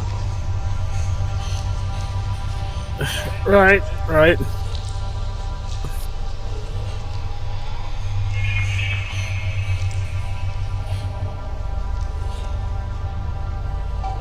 Oh please! I wave Leomorn forward with my 10-fingered hand.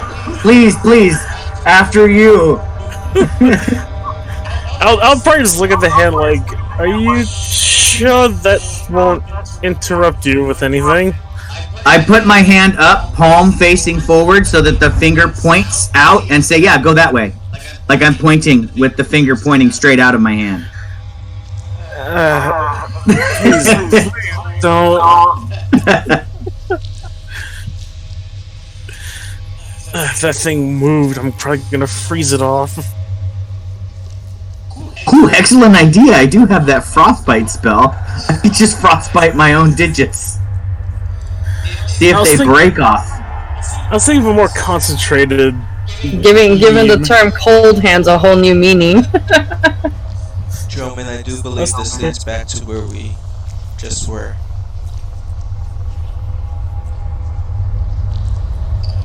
I think you are right. Let's turn around. Valeria, you bravely press onward, and just at the edge of your light you can see that there is a T intersection up ahead where the tunnel continues south and north. Got 2 directions to go again.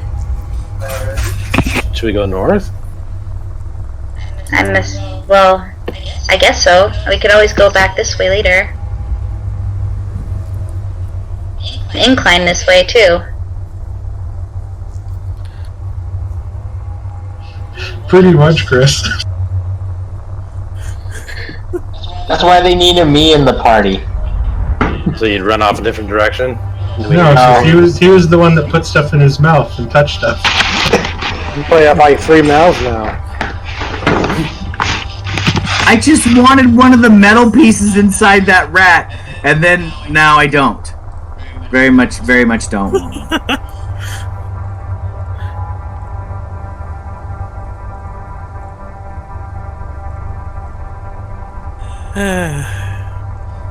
That's why I say, you never examine things like this without the proper tools.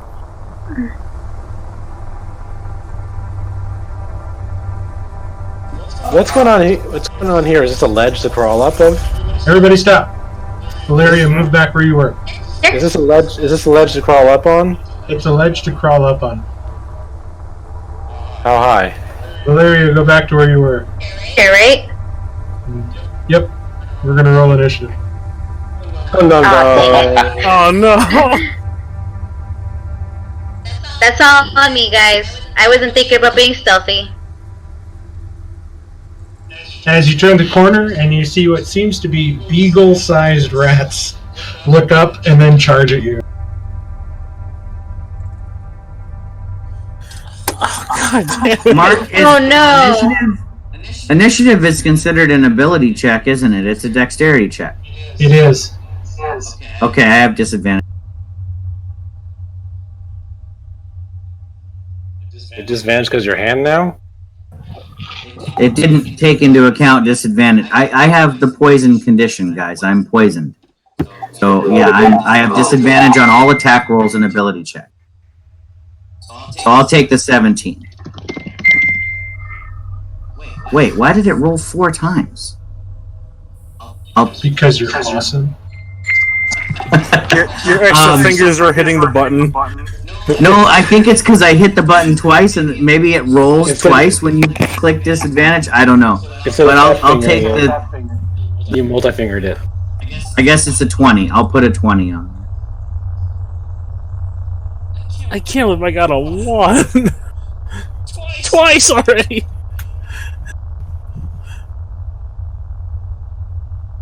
It's okay, Majera. When he keeps calling me, I got a -1. Okay. These guys, however, are going to get a surprise round.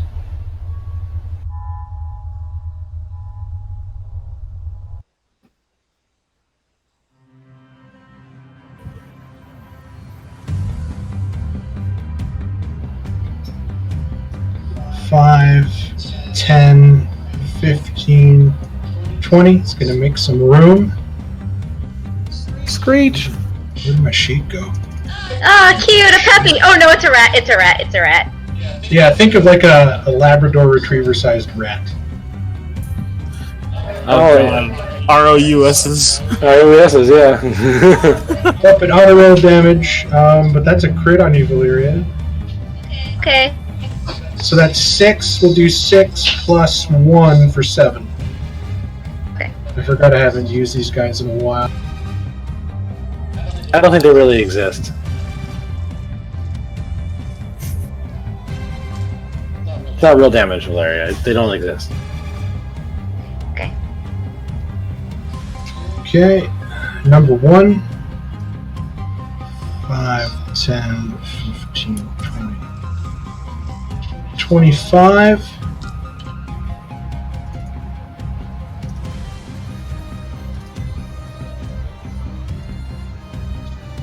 Nope.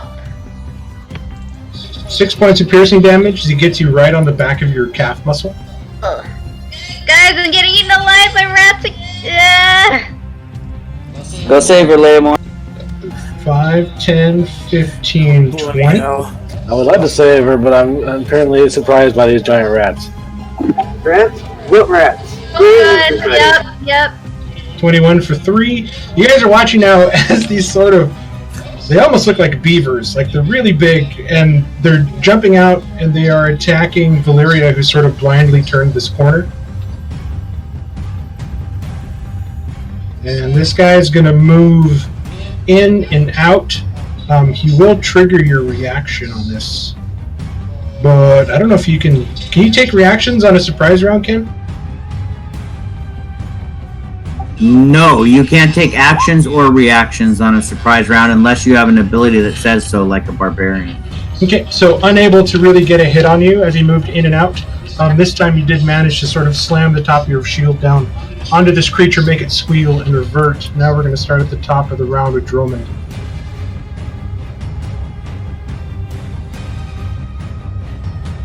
Rats up ahead. Not more. Try not to get eaten this time, Leomorn. As long as no one is seizing me, it should be fine. I'm gonna cunning action. Okay.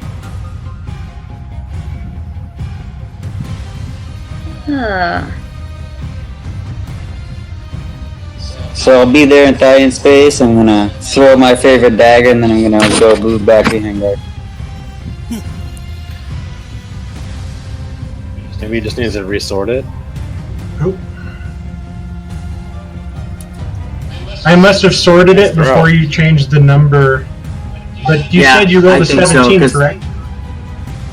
No, I Did had you say it was a 22 and a 20. Okay. Were my first two rolls, so I took the 20. He Do multi-fingered you it. want to go before Thalion? No. I think I should go at the end of the 20s because of my condition. Sounds good. So that's Major, fair. oh, damn, Drummond. Which one was the same, Dad? Number 1. Number 1. I think number 1's just dead. These guys don't have a lot of health. Yeah, you. I want to roll my damage. Let me roll my damage. Roll your damage. Oh, Jesus. That's pure right I there. think your throat is cut in half. Valeria, you watch this one that came in, bit at your calf, and then grabbed onto your leg plates and launched itself.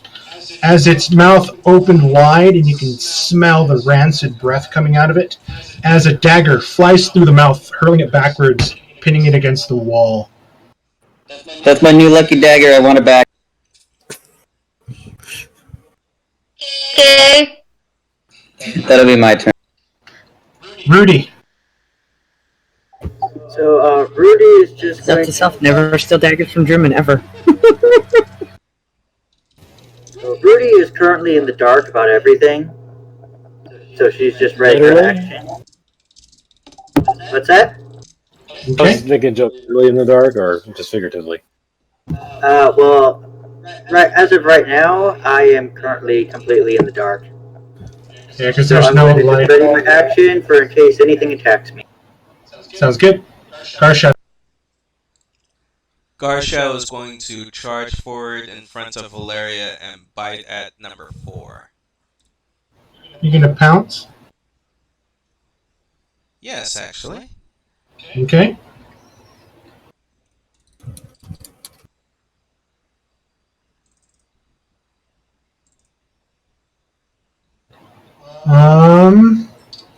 Sadly, the 8 misses on the pounce. Damn. As they're pretty quick and pretty spry for such little creatures. Thalion, it is your turn.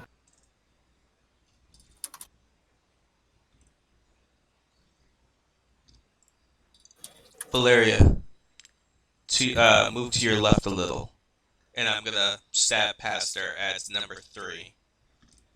Okay.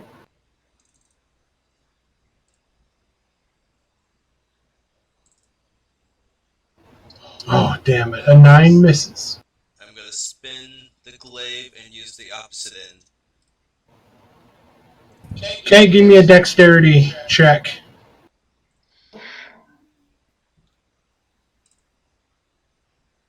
As you're spinning the glaive in really tight quarters, you try to swing the glaive and you smack it off of the wall. Okay, Garsha will use this reaction to bite at number 3. Okay.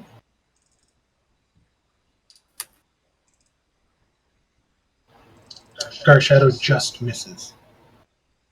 Wow, it's not favoring my rolls today. Did the music stop for anyone else? Yeah, actually. Yeah, actually, I don't really hear it anymore. I can hear it. Hold on, let me. I'll read. Okay. Is that the end of your turn, Thalion? I step back, that way Rovanian can walk in there also.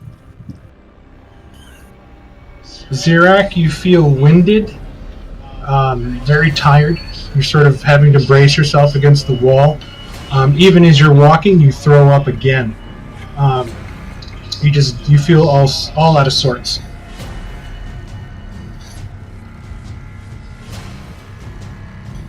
Alright, so I hear the sounds of battle from far away from me, because I actually started to pull a Lagozo here and go a different path, but I have since changed my mind.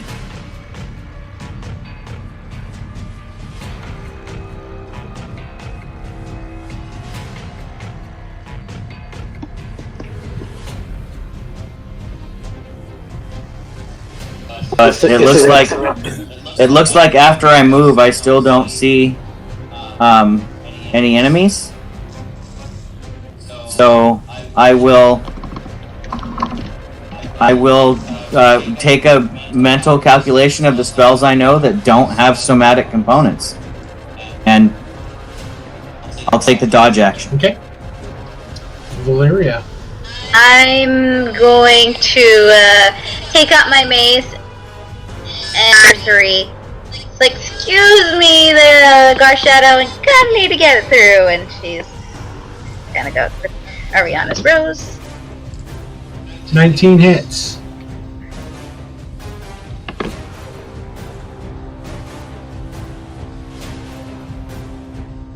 And that's my turn. Smack it. You feel a somewhat satisfying pop as your mace hits the top of its head, and it just falls limp. Alright, then, where are you, Matt? Okay, this guy's dead. Rovanian. Okay, Coming in for the I'm cleanup duty. Well, I can come in and attack forward and get back out again, right? Because there's so many people on my way. So I'll go here to attack 4, and then I'll back out again.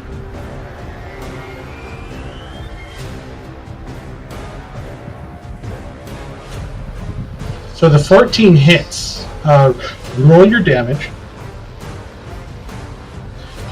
So the 10 kills it. You can stand on its corpse and use your multi-attack to attack 2. And you would still have 10 feet of movement left for your 40. Okay, I'll do that. Thank you for... 20 definitely hits.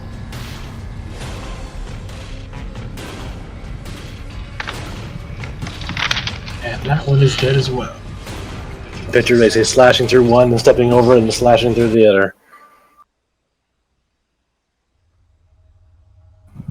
I'll move into the room to see if there's any more threats.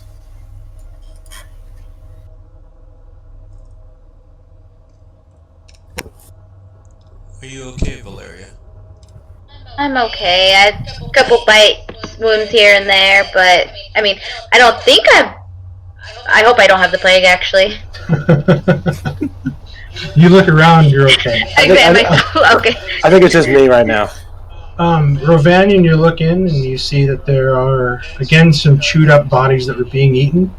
And you see what almost looks to be like a slop pile of mud. And you look up and you can see where some of the dirt and mud from the ceiling has kind of clopped down into the ground. You can perhaps think that this might be one of the entry points to the village above. Do we see anything, or it's just like a... Nothing. You just see the ceiling, but you can see where the texture of the mud here is different, as if like mud and dirt sort of caved in to fill the hole, and some of it came down and landed on the ground and kind of made a pile. Can I poke at it with the sword to see if I can make an opening? You poke at it, the sword goes in, and you kind of turn the sword. You come out, some more mud kind of falls, and you can see it sort of shift. But you remembered how much you guys had to kind of dig out before it eventually collapsed on itself before, so it might take some work doing, but you guys should be able to excavate that open and find a way back out. Can I look at these bones to see if there's anything interesting? Give me an investigation check. I'll probably yell out, "Is it safe?" Yeah, it's been taken care of. Okay. Okay, 12 is better than 10. Well, yes it is. You look around and discarded kind of next as you sort of take a step. You step on something, you think it's a rock, and you pull your foot back. You see that there's another coin pouch that you sort of embedded into the ground. And next to one of the bodies, kind of off in the ground, seems to be like a black ball. It's kind of covered with mud. A black ball? Okay. Yeah, it looks like a black ball. As Valeria sort of shines her light in, you can see where some of the area of it kind of shines a little bit as the light passes over it before she moves it back as she's looking around. I'll first poke at it with a bone to make sure nothing weird happens, like sparks or anything like that. You pick up a bone and you kind of poke it, and you feel the weight of it, and it kind of rolls a little bit, but in the mud it doesn't move as much. How big is it? Okay, I'll go pick it up then. I'd say it's probably the size of like a good-sized tree, Christmas tree ornament. Okay, I'll pick it up and the coin pouch. And you see that it almost looks like it's a black porcelain orb. And you turn it over and you can see what seems to be a neck that comes out, and it is stoppered with wax. And engraved in white on the black ceramic is a symbol. It's like a jar then? Like a masonry jar type of thing? Symbol looks like this. Oops.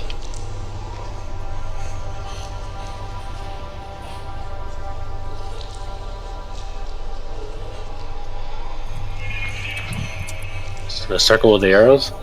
It's like an arrow with what seems to be a ribbon moving around it, wider at the top, smaller at the bottom. Does the symbol look familiar? This symbol does not look familiar to you. So it's like a jar with a stopper, like a little. It's like a small black ceramic Christmas tree ornament, and you can see where like the small neck of what seems to be a spout comes out at one end, and it's stoppered with wax, and it has that symbol in white embedded on, or engraved. Anyone like versed? You shake in, it. Okay. There's liquid inside. Anyone versed in like potions or anything that want to hold on to this? Morn's pretty good with that stuff. Maybe he might know what that's from. Okay, I'll hand it over to Leomorn. As Rovanian walks away from the pile, I want to check. I'm kind of specifically looking to see if I notice any druidic stuff or something that I know Sibylla may have. Okay. You look at the scraps of cloth. Nothing that would sort of remind you of Sibylla. There's no strands of that reddish orange hair of hers. Nothing of the sort that you can see. Leomorn, Rovanian has handed you a black ceramic ball. You can see that it almost looks like a small round vial. Engraved on the vial is this symbol that I painted into the room, which looks quite familiar to you. What in the... Where did you find this? In the bones. As long as I always took the coin pouch, by the way. And there is a handout for you, Leomorn, and it is your alchemical table of contents, and I'll let you figure out what that symbol means. Oh, no sense me doing wow. all the work. What was in the coin pouch, just out of curiosity? You open the coin pouch and you kind of count out the coins. You see that there is 7 gold and 4 silver. I toss it to Thalion. I think with this thing, I'm going to use Mage Hand to kind of lift it up and like rotate it to examine it a little bit further. Okay.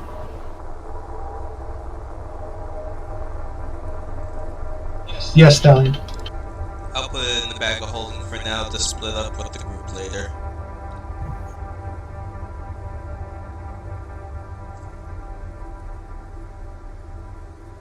We want to go south a little bit. There's that ledge we can climb up, or we can just go south down the tunnel. Maybe make a mark and remember this area as a possible escape. But I still would like to make sure there's no sign of Sibylla or any other survivors down here. Hey, Zirak. No, second head. Zirak, while you're in there, give me an investigation check, but with your poison, make it at disadvantage.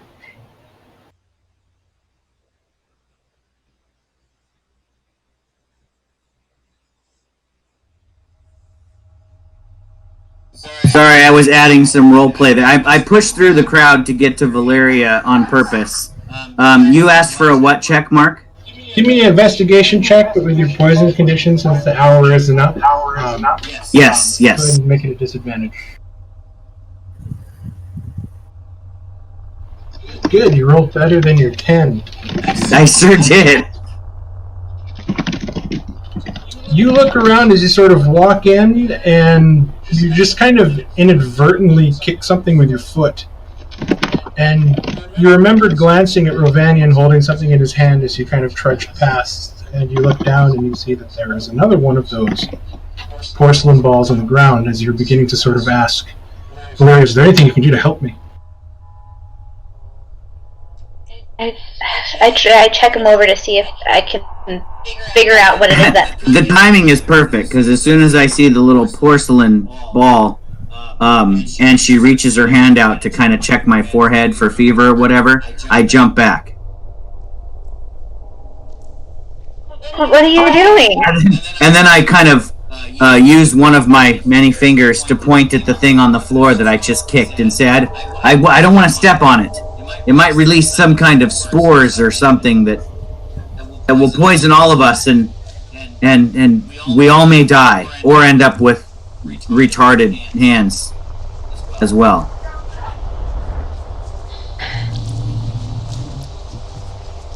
Just let me look you over. Stop. Okay, just be careful. Don't step on the pus-filled porcelain thing on the ground. Okay. I'll try that. As Zarek points it Thank out, you. does it look exactly like the one Rovanian had? It looks exactly like the one Rovanian had. And now as you're sort of looking about, you actually find there are 4 of these things. I'll start scooping them up. Do they all have the same symbol on them? They all have the same arrow with the sort of helix going around it to the... There's more of these vials. Leomorn, did you happen to figure out what they might be? I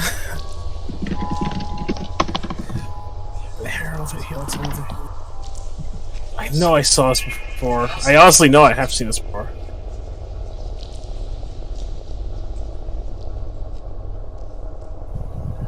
It's on your handout. I know, I'm looking through all of it right now. Let you do a word search for it.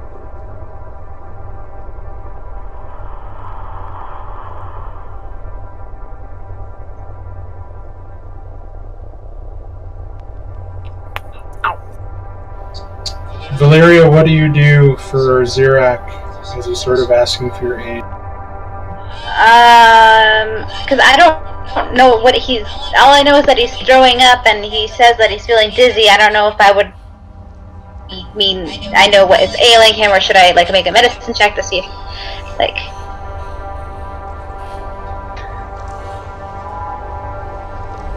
I'm gonna use a medicine check then. See if I can figure something out. Maybe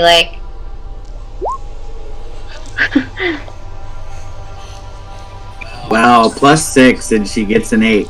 That's how I roll. You've seen people that have been poisoned before, and he's showing those telltale signs. His skin has sort of begun to kind of turn waxy, with the sort of constant shimmering sweat that's coming off of his brow and his skin. He looks incredibly pale. His eyes and his cheeks seem a little gaunt. You can tell that he's kind of really sick at the moment.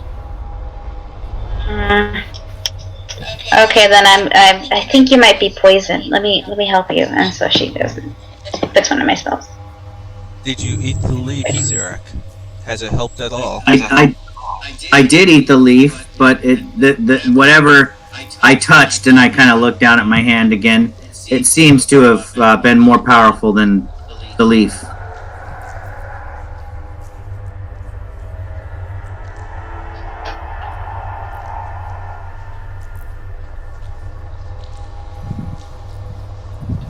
Okay, so you cast protection from poison, and Zirak, you feel immediately relieved as whatever it was that was poisoning you sort of neutralizes, and you literally feel it leave your body.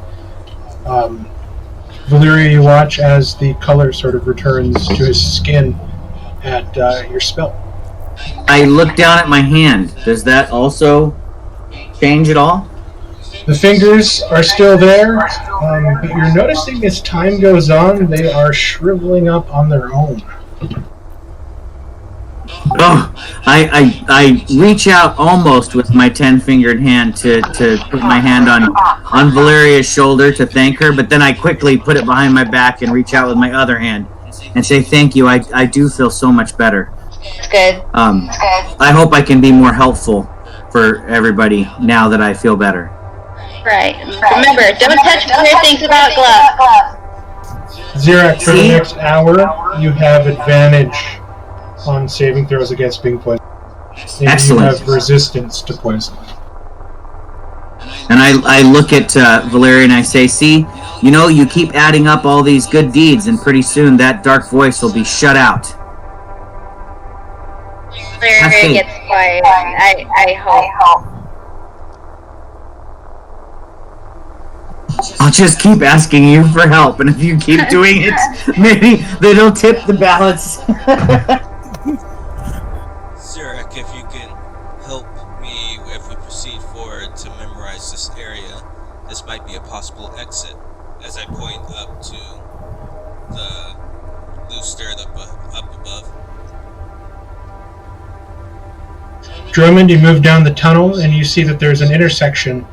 The walls here on either side are about 5 feet high, and you sort of walk up and look around and you see that there's another sort of section that continues this way and then one that winds down this way, but this base tunnel you're going into continues, but then you can watch it as it visibly narrows the further down you go. I think while examining, I'll try to take a look around. You want to try to go up this ledge right here? Oh, I can't. Can I easily get up here at all? Oh yeah, you can definitely just boost yourself up. Like I say, there's other vials that are like this? All with the same symbol? Yeah, I put them in the bag of holding until you learned from the other one what they were. Alright. Any luck so far?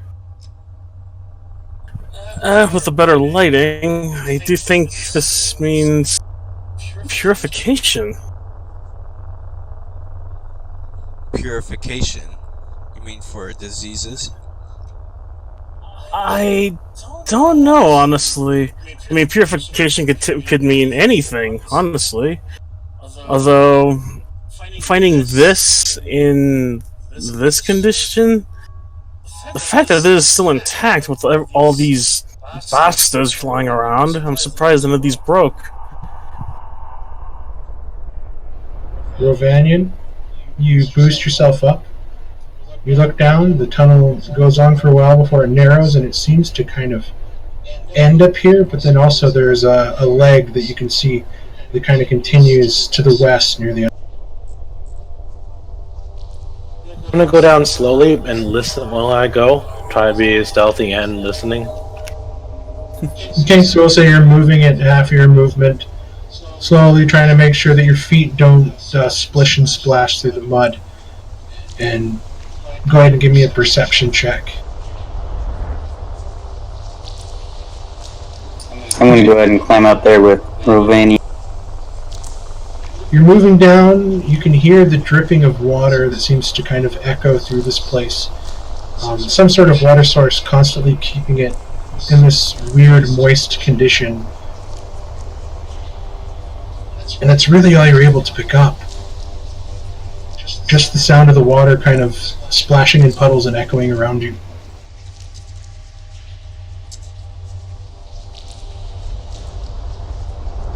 I give Valeria a boost to get up.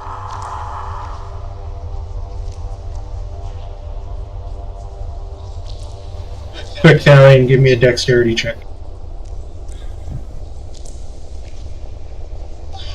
Valeria, he kind of got a little handsy on you.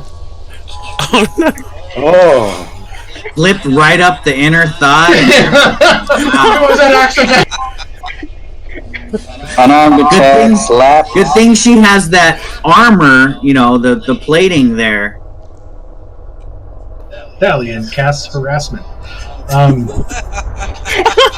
Ravanian, you make your way down the tunnel, and you see that it continues, and it goes over, perhaps seeing the light now as Zirak is moving down, just this weird offshoot tunnel that perhaps wasn't continued. I'm just gonna take a peek, guys. So I look down at Zirak, basically. Okay, as you move and stop here, you begin to feel something to your left as the wall begins to give way. Okay. And we're going to roll initiative. Dum dum dum.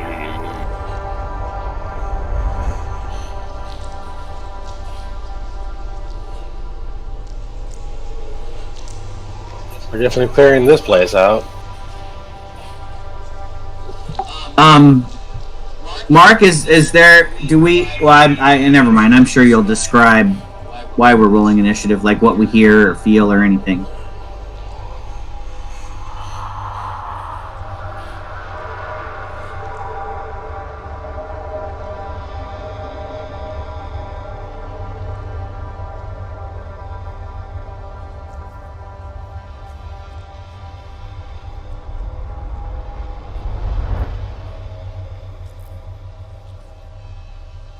Okay. So pretty much as you guys are sort of moving down, you can hear each other's footsteps. As quiet as they are, and the dripping of the water. Rovanian, with your sort of hand on your shield, or hand on your sword as you're kind of moving down, you hear a little splashing splosh next to you, and you look, and almost as if like a small landslide, as this tunnel is starting to become apparent behind you, and as it reaches a certain level, you watch as armored, night-shined, beady eyes shine back at you as Zirak's light begins to shine down from where you are. Zirak, you look and you see as Rovanian's now beginning to turn as the wall next to him is moving.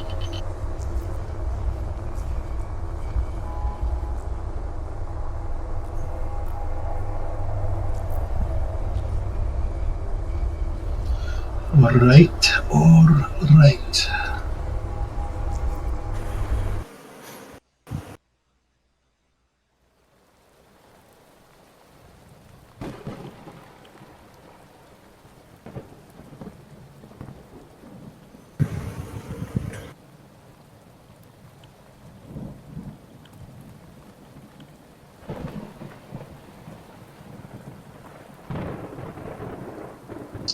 Apparently battle music is storm music. What the hell? Alright, here we go. Okay, top of round one, we're going to pick up... Why did I roll for Skaven Slave? Oh, that's why. There's no slaves here. 1, 2... Well, 15, sorry. 5, 10, 15, 1, 2, 3. Hello, hello, beautiful. He's going to come up, and he's going to slash at you at normal with a very rusted short sword. And you can see that he's carrying with him a shield, and he's got a short sword getting ready to stab at you from behind it. For a 13, which you deflect out of the way quickly with your blade. Number 2 is going to come up to here. He gets pack tactics with this guy, so he's going to attack at you with his grimy claws with advantage. Missing with a 7 again as you quickly bring the flat of your blade down and slap it away. Rudy. Hey Mark, can you ping an image of these guys real big, real quick? I didn't see him in the last fight because I was back in that back room, and I'm just curious. This is a clan rat.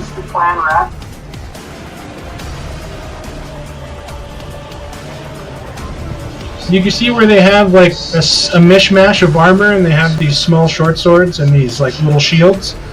But they're kind of, I mean, really, they're just kind of a joke semblance, like a mockery of human form, really. And that's the clan rat with armor. This is the Skaven Slave. So you can see they're just wearing loincloths, and they have like claws, and that's really all they have. Like they're the frontline fodder that kind of gets sent out. Gotcha. Those are awesome images. I like it. Thank you, Mark. And this is what their leaders look like. And you can see that they have more of the armor. They have the better looking gear. So you can almost see a sort of like hierarchy within this kind of rat colony-esque way they run their civilization. I love the red eyes. It's giving me like an evil Rats of Nim kind of vibe. Nice. Oh no, with Rudy, you're eyes so on far them. away. Yeah, I love it. So where are all the violence coming from? You're hearing the sounds of battle further down the tunnel to your south. Yelled out, "There's more rats!" I'll probably have my orb from Dancing Lights. I'll like flick my wrist lobe to switch over to him and have it follow Rudy down. Okay, pay attention to the distance of the dancing lights and stuff. Is this the ledge? You can actually see in front of you Zirak, at least his light further down the tunnel, and there's a ledge there, and you're catching just the edges of a shadowy form on top of it.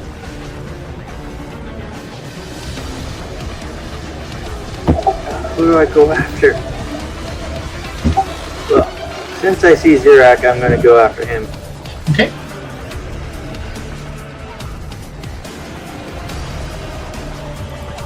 Leomorn, can you link dancing lights? Yeah. I am double moving. Okay.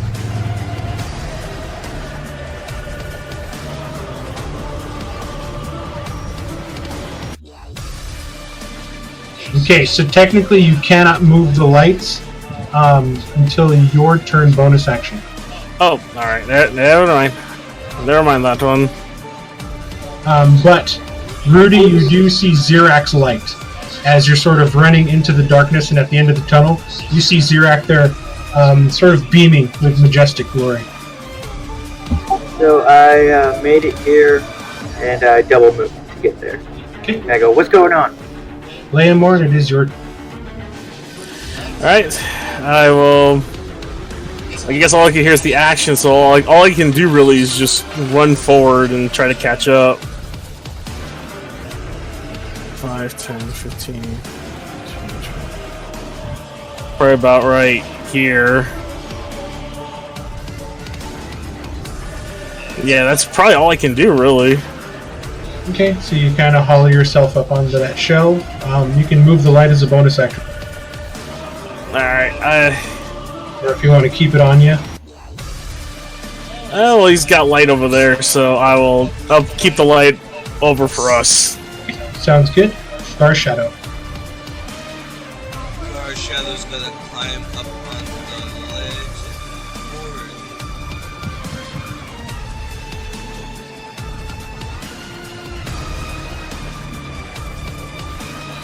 and Doing a quick butt wiggle, like a cat getting ready to leap up onto a table, and just launches itself up. And he will stop there until I get ahead and kind of give him an order. Okay, Elise.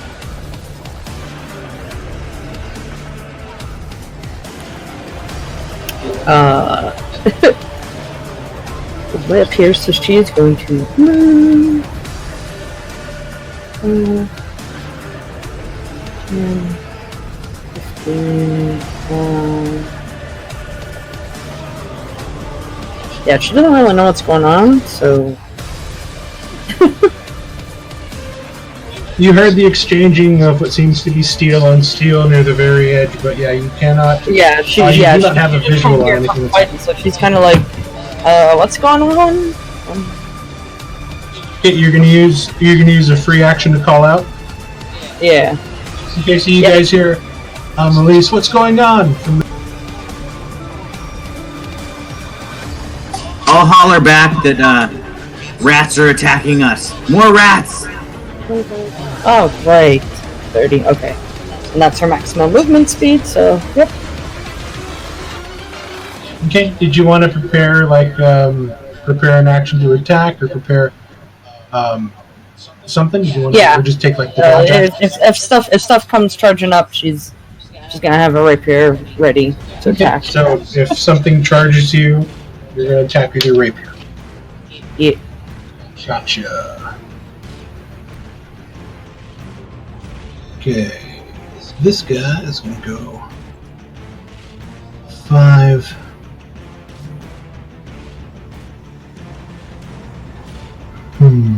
It's gonna go there. It's gonna attack Ravenian with advantage.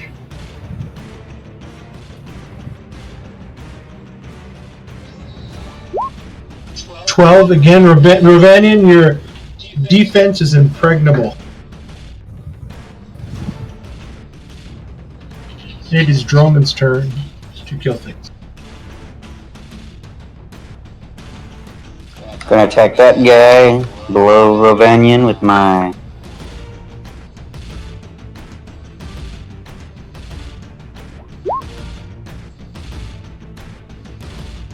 Yes, that hits. And he is dead. And I will see that. The skin and fur offer no resistance whatsoever,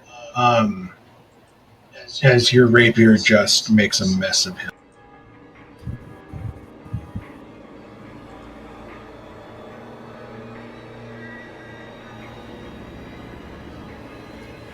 Five, 10. This one's going to run and try to jump on you, Ravenian.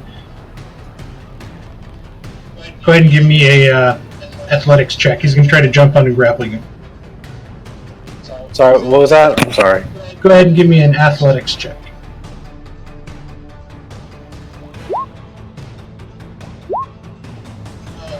So he comes and you get your elbow in the way and just sort of crack him in the top of the mouth as he lands onto the ground now. And he's ready to fight, sort of being goaded, but yeah, wasn't able to jump and grapple you.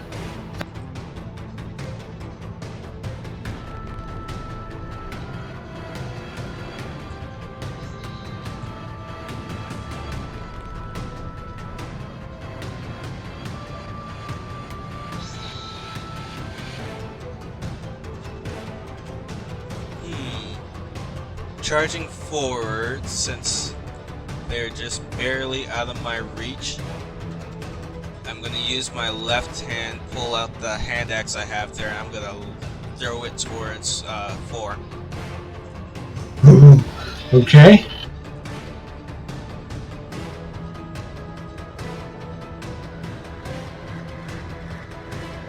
$17 is the magic number.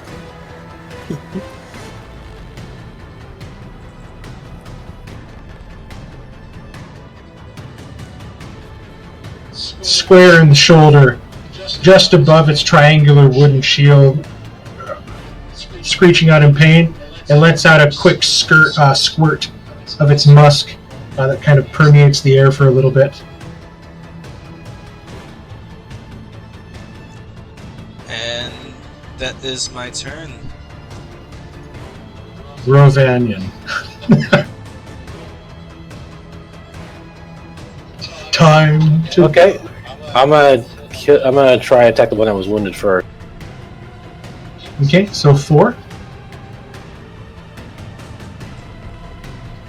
Ooh, this time it manages to get its shield out of the way and knocks your sword off kilter a bit. You bring your foot back, regain, come back again for a swipe, and it gets its shield back up again. Let's see, does 16 hit it? The 16 does not hit it. Oh wow, okay. You just missed it by 1. Okay. So a desperate defense keeps this rat alive.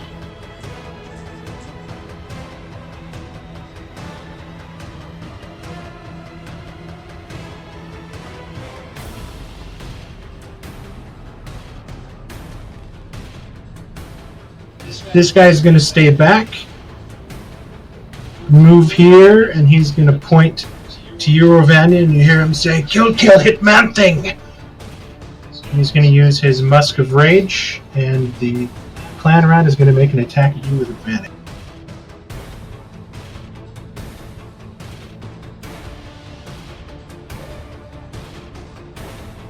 For a 20? That is, yeah. You'll take 8 points of piercing damage as you look over as this other armored rat begins speaking, and then you feel the bite of cold steel in your abdomen as you look down and you see the rat rip out his rusted short sword. Go ahead and give me a Constitution saving throw. Thank you. Okay, that's going to be the claw leader is going to go 10 here. It's going to be the end of his turn. This clan rat. 5, 10, 15, 20. It does pass through your range if you want to attack it, Rovanian. Oh, definitely. Damn it. So the 10 misses, and it looks down now. Zirak, you watch as one of the armor-shielded rats run up, look down at you, and then try to swipe down at you with its short. And this is going to be a normal. Move for a 20.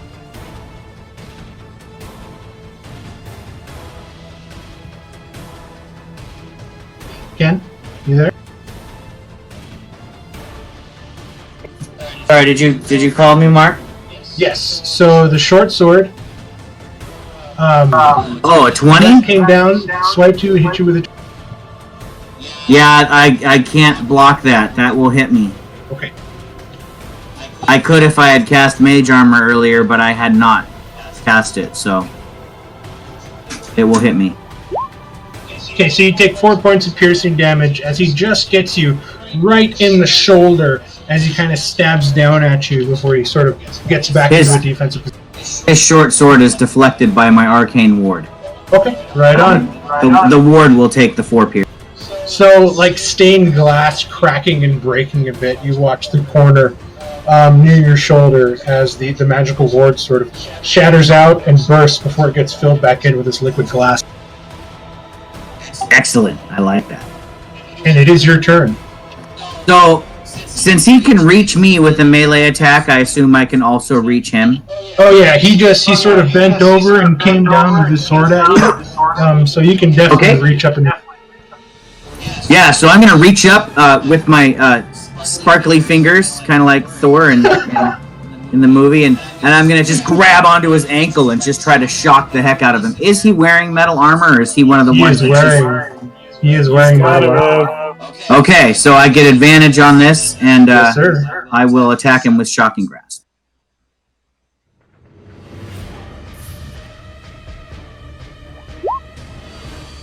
$19 hits. Oh my god! What? That's legit. That's a snake eyes.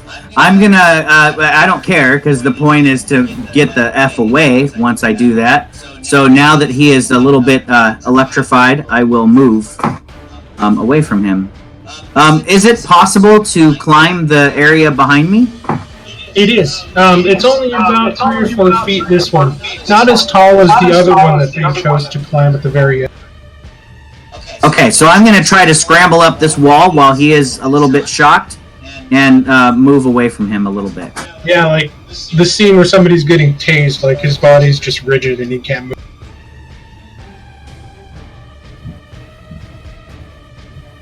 Alright, and I'll stop there. As you sort of scramble down the tunnel, you look and your light shines as the tunnel keeps going. It kind of wraps around this way and there seems to be an opening further down.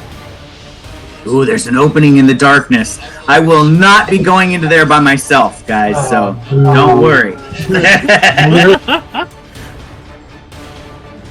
Yay! My turn. Okay, she's gonna go 10 right here. Oh boy, that's a lot of rats. 5, 10, 15, 20, 25. I cast on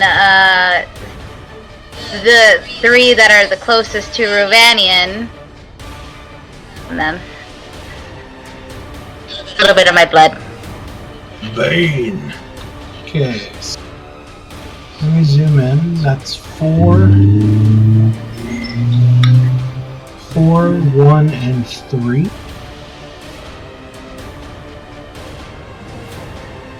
So I'll do the Skaven slaves first. So this is 1 and then 3. He's not charismatic. His friend is definitely not charismatic. They both fail, so they are under the effects of Bane. And now the armored clan rat is not charismatic either. They're not things you want to take. Thank you very much. So they all fail. They all get negative 1d4 to their attacks and saving throws. Yep. Nice. Very good turn. I'm staying here in the back. Okay. Clan rat is going to. Nope. He's going to attack because he hasn't been given anything yet. So clan rat will attack with advantage. Minus 19 Romanian. 1d4 minus. Oh, that's right. Sorry. Then I'll roll the d4. Minus 2 for Still hits. 17. Still He'll hits. take 7 points of piercing as he stabs into you yet again. And then the Skaven slave. Is that the one that's dead? Yeah, I think it's dead. Okay, so that one's dead. Rudy, it's your turn. Rudy is going to take a step here, and she's going to jump up and attack Clan Rat. Got him in the shins. Oh no. Wow, Rudy, you were much better when you performed for us, like in action. You're not doing so great. She was good in the interview. Shoulder to shoulder when I performed. Yeah. So you jump up and you take a swipe, and it manages to sort of lift up its leg, and with supernatural quickness, it brings its foot down on the top of your scimitar and kind of drives it into the mud, and it's kind of stuck there for a second. And as you're sort of trying to wiggle it out of the ground to get it loose, the next attack on you has advantage until your next turn.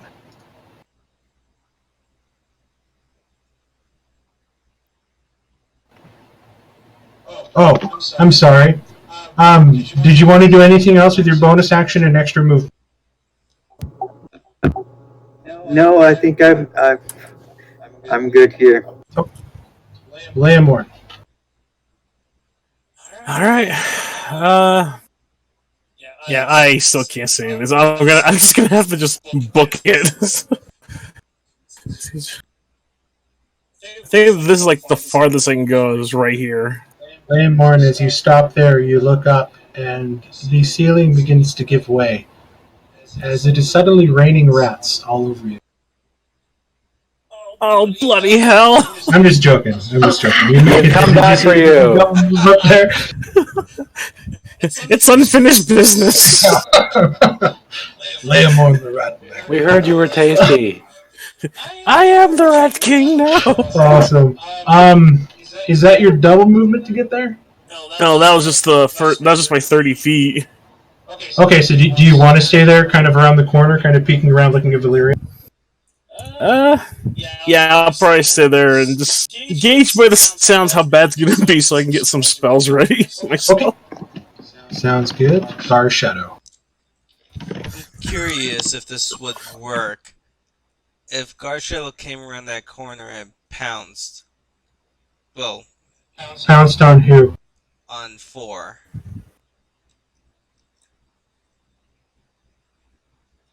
Would he have enough movement to retreat in an unoccupied space?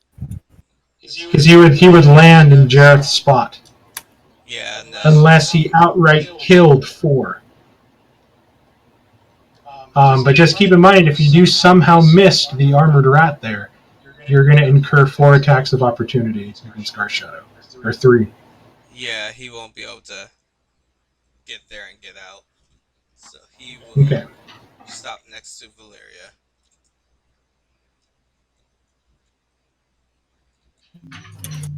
I like putting you guys in small spaces. Okay, Elise. You're watching now as Zirak, the electricity from his attack, light up the cavern even more, and you watch as Rudy sort of did a spin, shot out her scimitar, and watched as it kind of got pinned. She's sort of struggling, trying to fend off this rat above her. Oh, wonderful.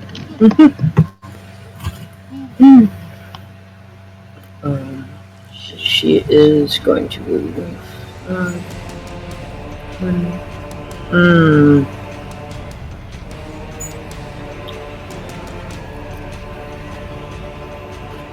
Right where Rudy is right where the rats are, right? Yep. Alright. I don't know if I can hit... From this corner, can I hit that one that's right in front of Rudy?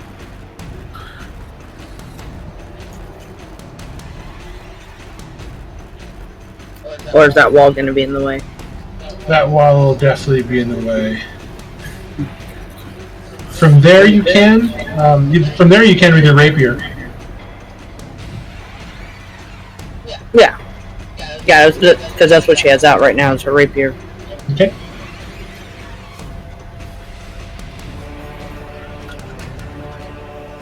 Yeah, because I can't move inside of Rudy's space. Wait, so it does? Yeah, you can definitely attack it with your rapier. Okay. 18 will hit it. There we go. Come on. Oh, there we go. Wow, it took its sweet time. You roll over, and you see where it's sort of getting ready to reach up and slash down as Rudy as her scimitar stuck, and you take your rapier blade right into the open rib section, piercing the heart, pulling it out, and it just crumples forward. Sexy. Oh, I hate rats. That's how you do it. As the clan rat falls, you guys hear a sort of screech emanating from within the cavern, like this, Chikati! And it just, you see all the other ones start to turn around and look backwards. Is that the end of your turn?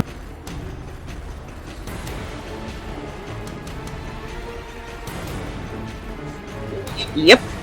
Since she can't see the other rat.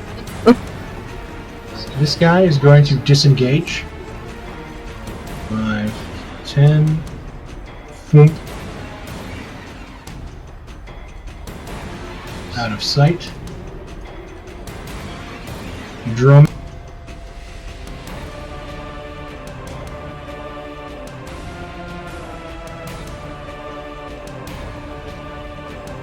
On the guy below Vanian. That will hold on. That should hit him. Give me a second. That misses him by 1. His naturally quick reflexes managed to get him out of the way. Okay, I will remain there.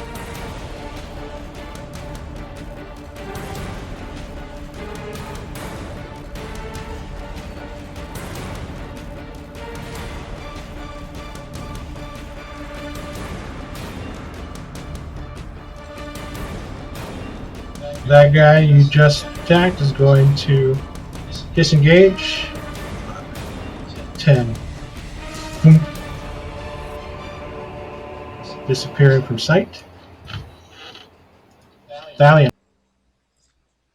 I'm going to step into Droman's space and stab out at the one I threw the hand axe into. Okay.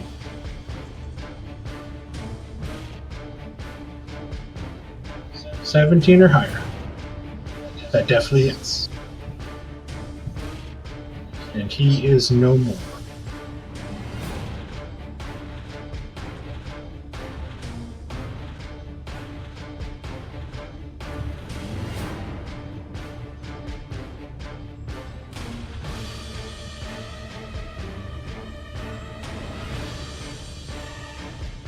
Should we go down and see where the guys are going?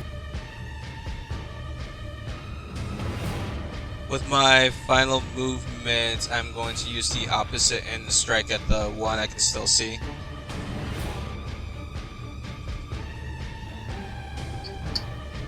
Can you show me where you stepped again?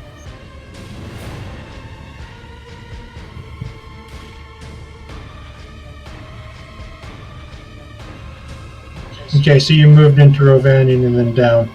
I thought I saw you on this square, but if you move that way, that same L, you can definitely do that.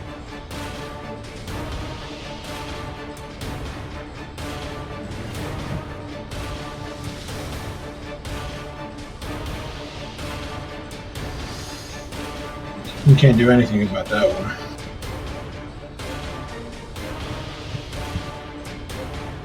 Okay. Rovanion. Okay, I'm gonna follow suit, move down here. And then, can I attack the clan leader? Is he still here? Definitely can.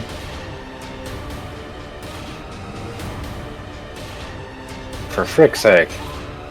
Try again. His hardier shield comes up, and you hear the resounding sound of, ooh, you're gonna hate me. You hear the resounding clash of iron on steel, and he sort of pulls it away, and you sort of twirl your blade up, and you come with a slash. He's gonna use his reaction to parry, upping his AC by 2, so the 18 will miss. Okay. But his reaction is burned. Oh, how fortuitous! He is going to disengage, and he is going to jump down the hole. Thump, kind of scurry down it. Oh, drats.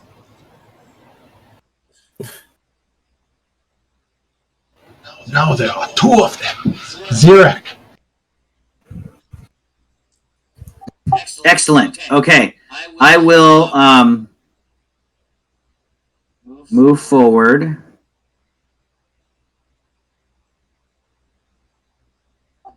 Shoot, huh? Okay, it looks like I'm not going to be able to get anywhere, but so I want to try just to do something a little super heroic.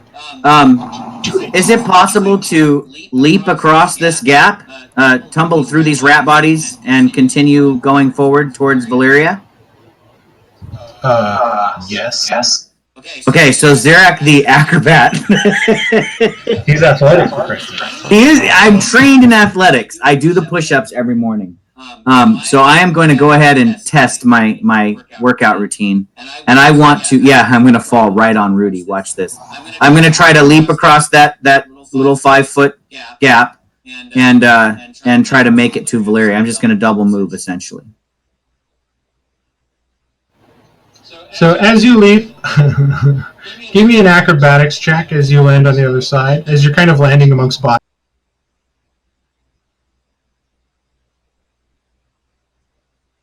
We're just gonna hear a You land and you look good.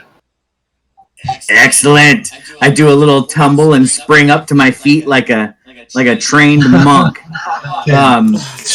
Let's see, 5, 10, 15, 20, 25. So that was 30 feet. So from here, I don't see any more enemies, so I will just continue moving up to Valeria to see if I can get a view. And I'm kind of like, where are they at? My magic is at the ready. Point me in their direction. Valeria, it is.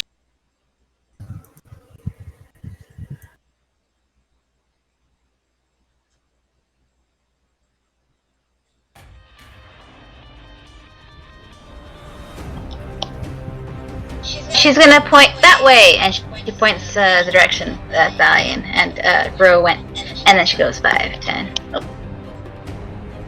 Which direction is that, up or down? The way you came from.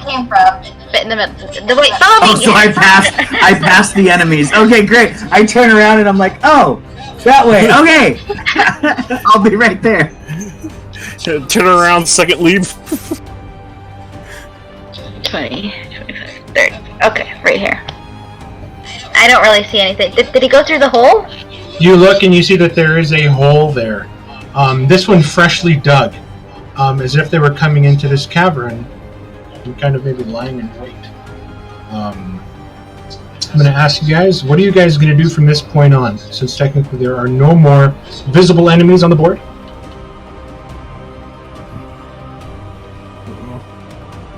Don't really want to jump down the hole.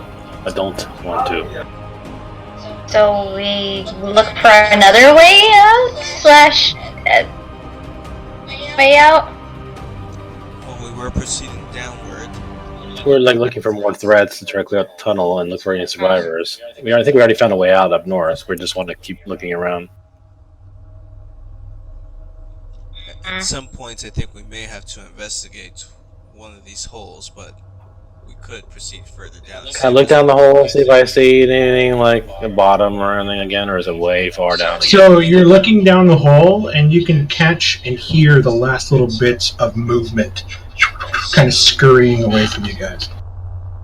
Do I see a bottom at all, or no? With your dark vision looking down, you can see about 30 feet before... You can see about 20 feet before the tunnel kind of levels out, and sort of you see a bend.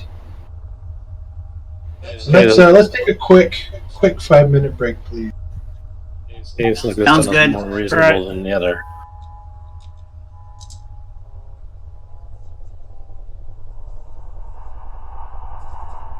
By the way, for those of you in Tomb of Annihilation, I think I've settled on something finally. I think I'm going to build an Aarakocra. I haven't decided what class yet. I'm leaning either monk or fighter. But I want to be able to fucking fly all the time, so I can just fly. I was just going to say, ooh, a flyer. Yep, I've never built anything like that. I've never played anything like that. I always favor elves and humans mostly, half elves. So it'll be a different thing for me to play. So I thought it might be fun to try to branch out, especially since this character's probably going to die in 2 or 3 sessions anyway. So I like creating creatures. Is it that bad? Everyone's just dying.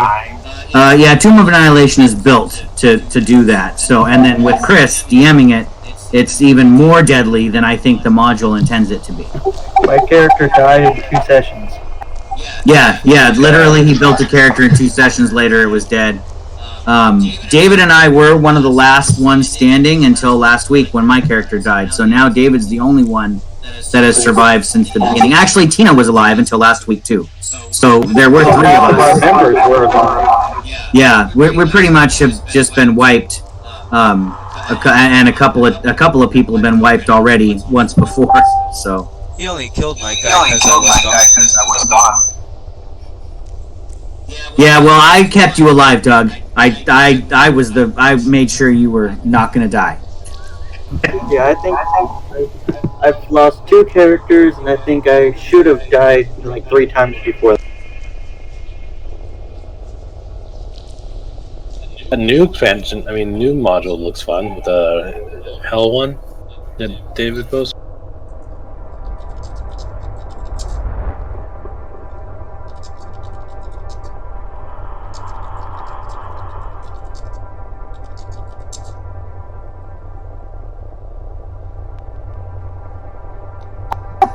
Yeah, it does look fun, but I hope they didn't steal any of my ideas.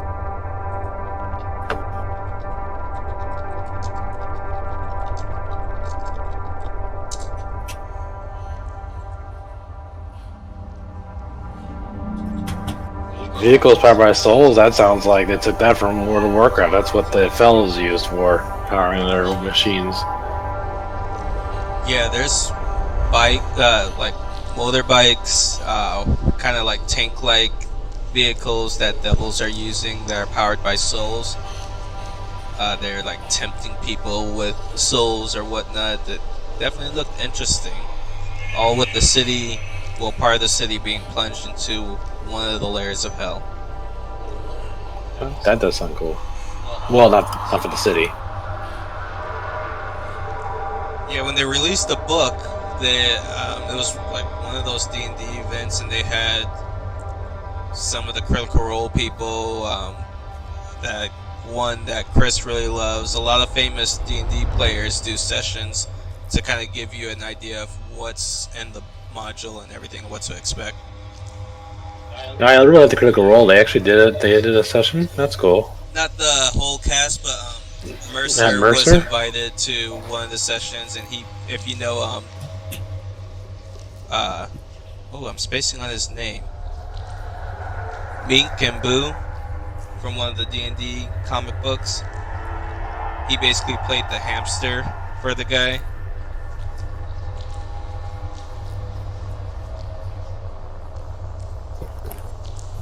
Oh, hey, Kenny, you still there? Guess he went to the bathroom. Missed anything? No, we're deciding we want to go down this rat hole. Is there any other path that we haven't taken, or have we just really explored the entire thing? We still haven't gone down further south and more a little bit to the left, but I think we want to kind of kill these leaders that keep getting away. We do need questions, though. We need answers, though. That's the problem. I don't think these guys speak English or any language we know, probably, but we can try. Probably broken common, but I don't think we're getting a lot of answers out of them. Actually, well, we could try. Valeria might be able to try. I could use the flat of my sword if you guys really want to knock one of the guy. I think we try want to go get a clan rider above, though, not a Skaven slave. Well, I was gonna say too, Shiv can be very persuasive, so maybe she could try to talk to someone if we could hold one still long enough. I think if the leader is speaking in common, we can grab him if he doesn't block me this time. You could do a good cop, bad cop thing. Shiv basically does the good cop, and well, maybe Ro can do the bad cop. Like take a skull, like a skull, and just crush it. Humanoids. Either or. Okay, do we got everybody back? I think someone is still missing. Oh man. Type back in chat if you're back, please.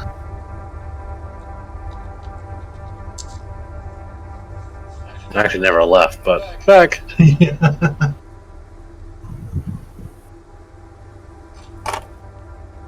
Ooh, cookies. Wait, there was a sale, 2 for $5. I couldn't resist. Oh, did we ever figure out what was in those vials? I might have zoned out when you were looking it up. You were definitely too far away to hear the conversation between Thalion and Leomorn about the contents of what could possibly be in those. As you sort of watched Droman move up, and you sort of went up in that general direction. Oh, no, Chris is just curious. I'll pretend that Relvanian doesn't know.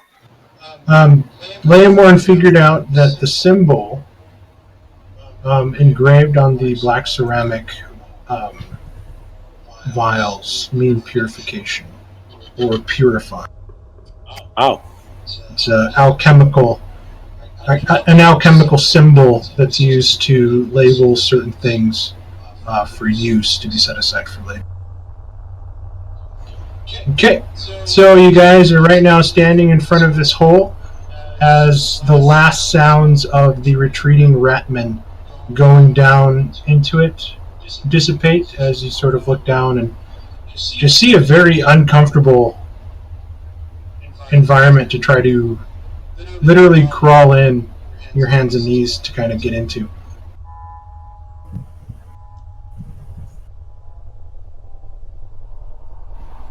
Think air ducts, but it's dirt and mud. Next one of these I find, I'm gonna try and grab and interrogate. I don't know where. It doesn't matter how far I. Save your spells, Valeria, unless things get very intense. Alright.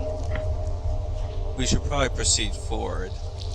I don't think we'll get much by going through that hole. Garshadow, I doubt can even fit in there. Getting that this is becoming a little bit more dangerous, I'm gonna go ahead and cast Mage Armor on myself. Okay. Yeah, I want to go back then, I guess, leap over this thing to get over here. I'm gonna drink one of my potions, because I'm not doing too well. Time to make our athletics a leap.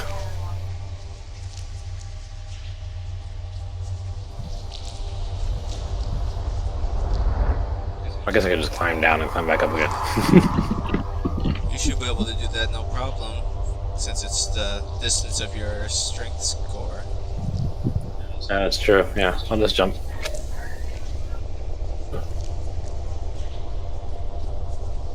You leap across. I will do Your this. vision takes you down near the edge of your vision. You can kind of see what seems to be another opening as the rocks sort of crest outward. I'm gonna keep my eye on the walls now more. Just... And I'm going to move stealthily with guard shut up behind me. I love Skaven so much. Where are they gonna come from? I'm expecting the roof now. You're just gonna fall on me.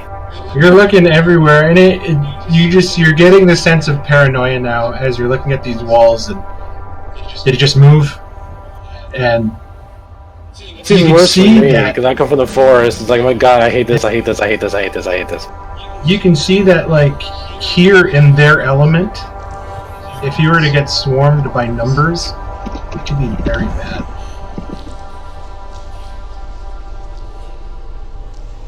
You look down and across. There seems to be a tunnel that started to become excavated but was stopped. There's about a 5-foot drop down to another base dugout tunnel. Okay, I'll slide down here slowly, carefully. The tunnel branches to the left and to the right. Which way should we go?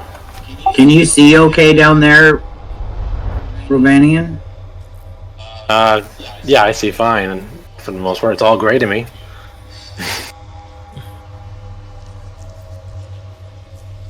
With my glaive, I'm gonna wait here for the group to catch up. I'm gonna wait. Okay. As we moving ahead, can I like examine one of the Clanrats, see if there's anything interesting on him? Touch it! Remember what happened to Xerac? You look at the Clanrat and you notice the patchwork armor, the shield, the rusted sword, and again, really the only thing about their persons different from what they're wearing is a coin pouch. And you sort of take the coin pouch and you look into it. And again, you find these chips of black obsidian glass, very tarnished chips of copper, and then what seems to be tarnished, triangular cut chips of iron. Can I climb up here and just investigate? Yeah, you look, and you sort of look about the walls, and you can see the telltale signs of what seem to be claws. Lots and lots of claws going up and down. This isn't like a dwarven mining sort of operation. Like, they have burrowed through here. And then you begin to notice again that there's no safety supports. There's no shoring. Like, this is just dug into the raw earth, and the only thing keeping these walls up are prayers. So no loud noises.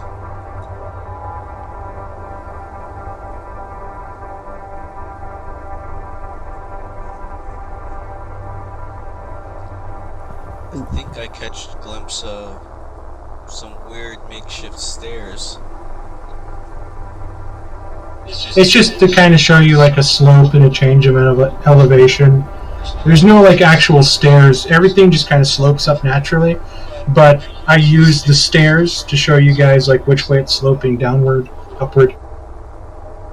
Do we want to take a short rest maybe, and then continue down? That could be wise. I can then also make a stronger salve for you, just in case you are diseased. Do y'all mind taking a quick rest? Seems like a better place. Wouldn't mind it. might be wise.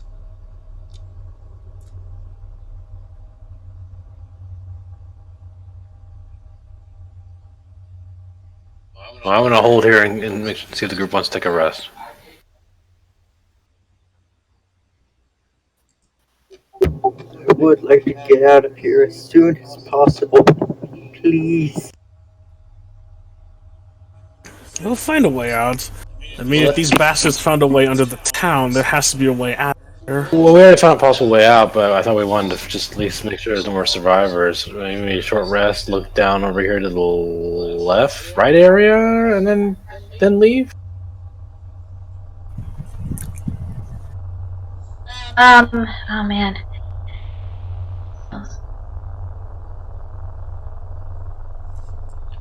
I'm moving stealthily, by the way. If you need me to make a check. Are we gonna do a short rest? Is that what would? We can go off of your passive, which is pretty high.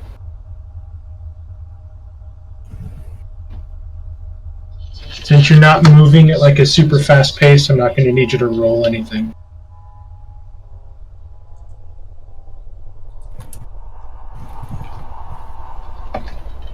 Drummond, you look and you see a tunnel that splits 3 ways.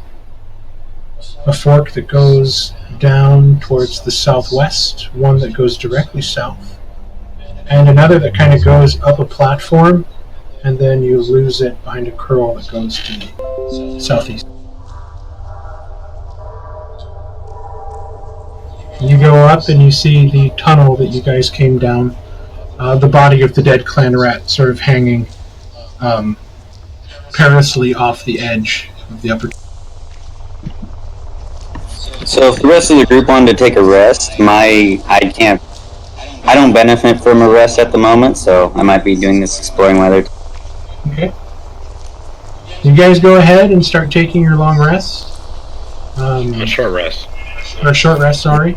I'm not camping down here. Not camping here. Are you sure? It's really fun. Yeah, my bedroll. Yay, this is so comfortable. You guys can roll some hit dice if needed.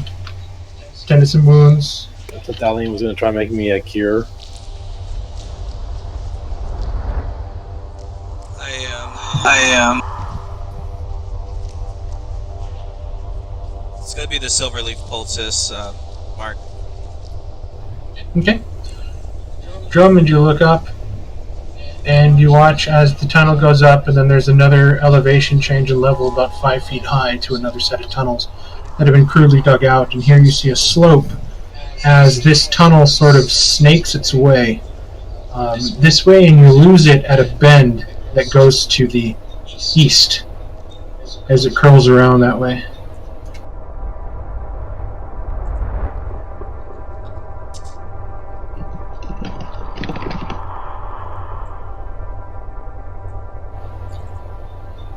You look down, and again there's another fork in this tunnel that you just see near the edge of your vision.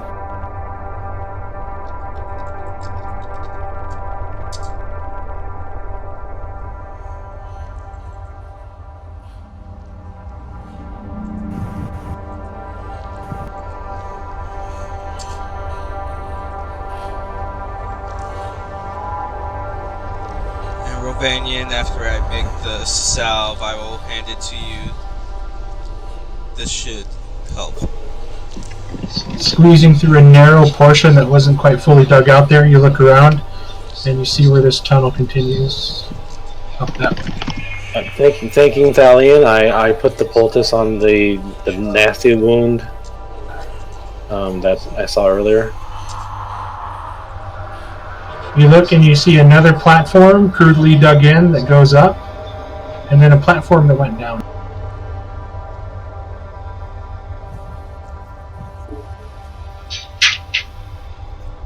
It's almost infuriating the way these tunnels are built, because they make absolutely no logical sense in the way that they are laid out. And it's like a maze without any dead ends, so you're like, should I keep following this one?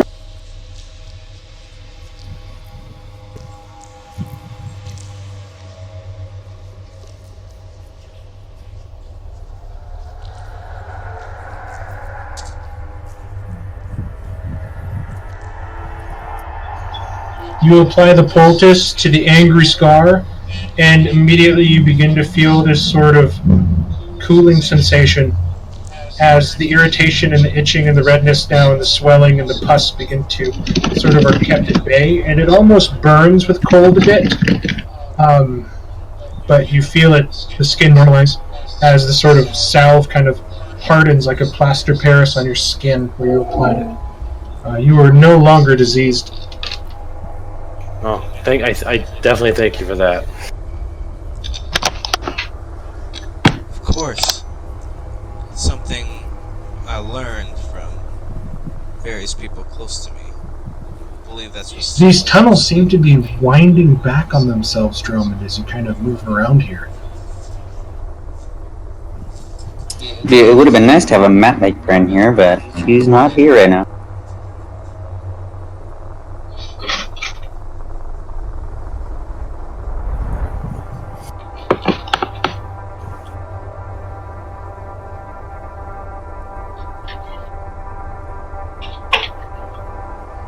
Again, another fork in the road that goes north and south.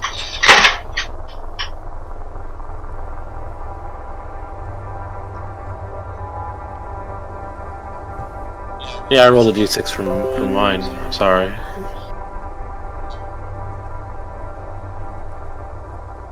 So I spend 2 hit dice and I roll another d6, right? I did that right? Yeah, so when I do Song of Rest, Mark, is it I have to roll the d6 for everybody, Yes, or do they add the d6? It's your song that's soothing everybody and sort of helping them heal, so you would roll you would roll the dice. Okay, Drummond, you that's turn the I think corner that's and what we you got spot- mixed up. Yep. You spot another one of the well-used holes, the ones with the smooth, dried sides.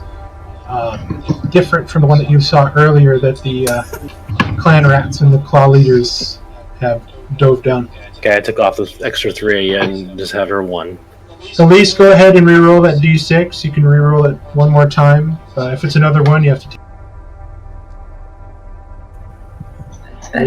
Let's check how deep this hole is. Oh, hallelujah. There you go, guys. +6 to your... great. You look down through this one, and even with your dark vision, you cannot see the bottom of this, as it seems to descend at a slight angle going downward.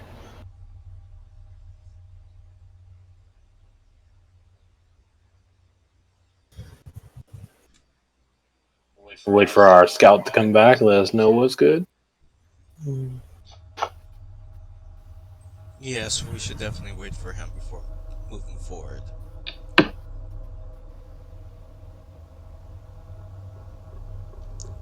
Lots of tunnels, lots of choice.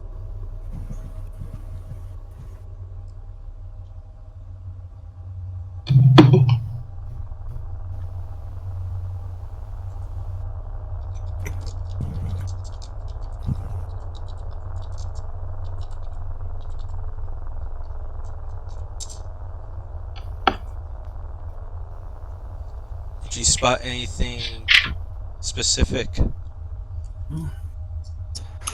There's another one of the rat holes up to the north this way, but the other paths just lead to more paths.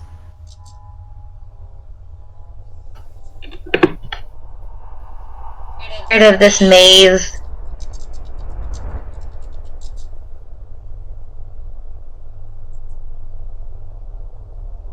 Any direction you think is worth going through, or should just go back and try to climb out?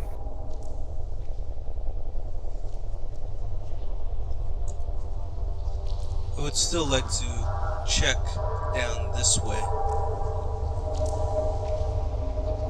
I would like to try and climb out. I would feel so much better if we knew we could escape before venturing even further.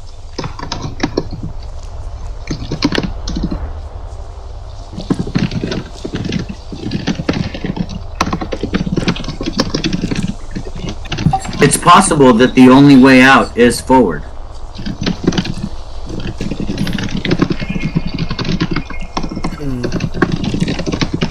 With a place like this, which way is forward? Well, we had the one place we could try, with that one room where we had got attacked by the beaver-sized rats. There was an opening we could try to excavate to get out. Well, there was, Yeah, I thought there was a north passage too. Did we took that and this is the total roundabout? I think so. Drummond, did you go down and then come back around again? Drummond went to the east, and he saw the tunnel went further, and it branched into 3 different ones. He went down to where Xerox at, and he saw that where the tunnels branched again, going northwest and southeast, and then he went up this sloped tunnel, and he found that it turned back in on itself, joining this other tunnel. And he moved up this way, and it just took him to a series of forks and turns before he found the other exit and entrance hole. This one down here, the Xerox going down, seems to be the longest one.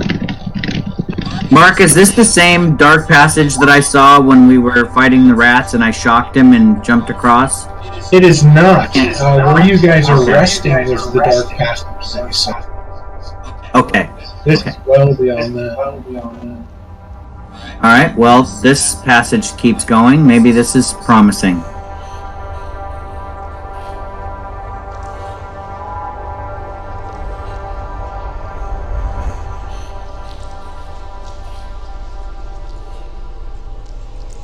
Move quietly, everyone, and watch the walls. You see that it goes south, and there's another one that curls to the north. Which way you feel, Zarek?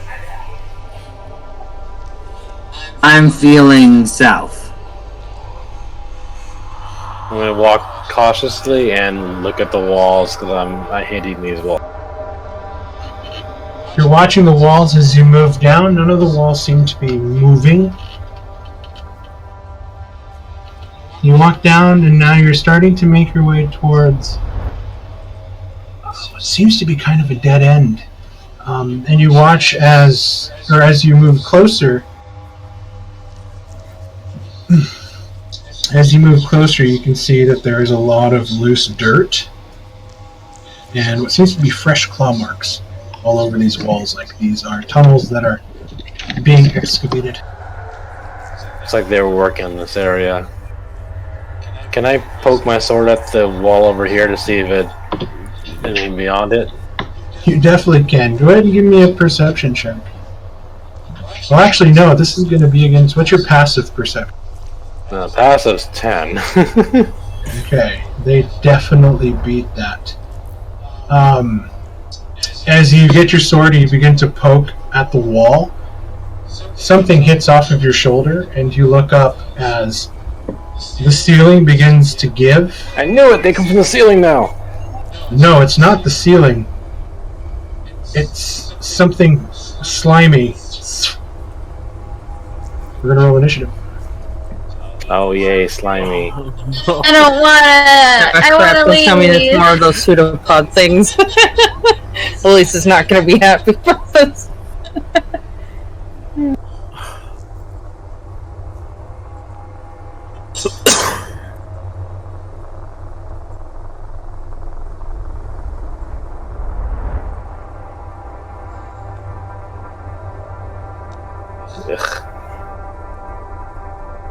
Larry, you rolled really well for initiative.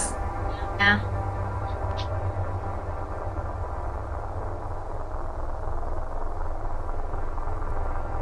First time tonight, I believe. Oh, what the heck.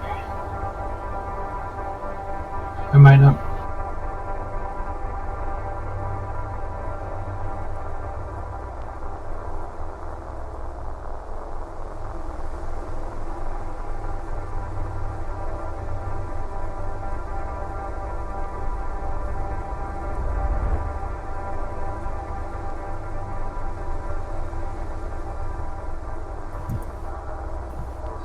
I can't find the sheet.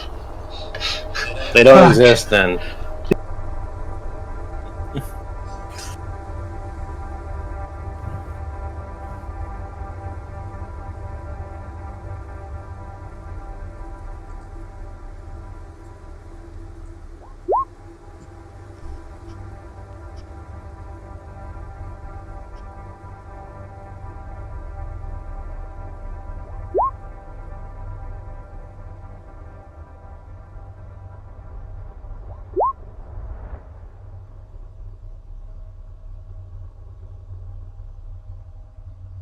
The river's not as well constructed like the mines of Moray, unless they're below us.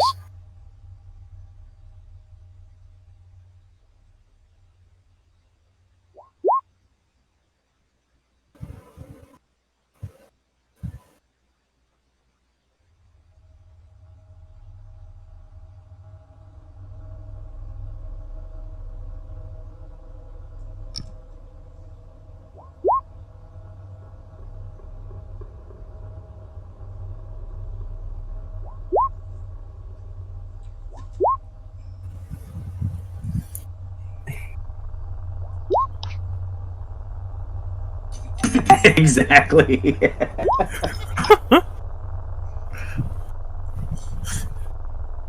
Rat busters. I like it. Good one.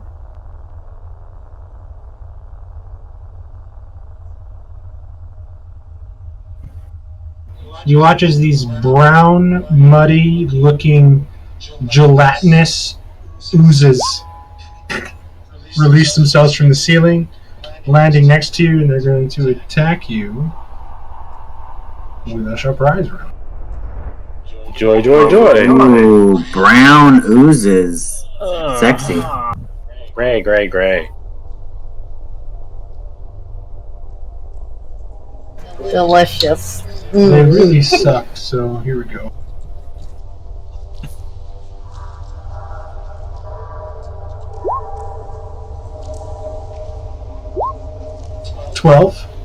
Nope.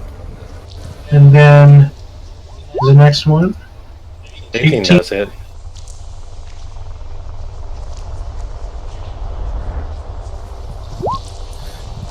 Okay, so you take 6 points of bludgeoning damage, and also as it hits you, you feel your skin start to burn and it kind of peel away like a bad suntan as sort of acid begins to kind of erode at your skin. Okay. Rudy, top of round.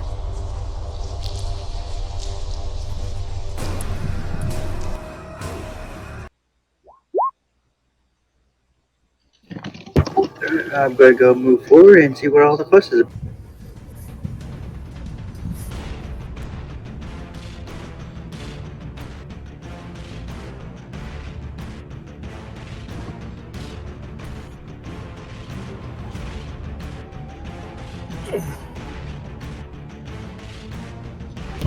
Okay, there's some oozes. Yeah. And I mean, it looks like brown mucus, like moving around in this mud. Like, it's very hard to tell the difference between this actual ooze and like the contents of the cave.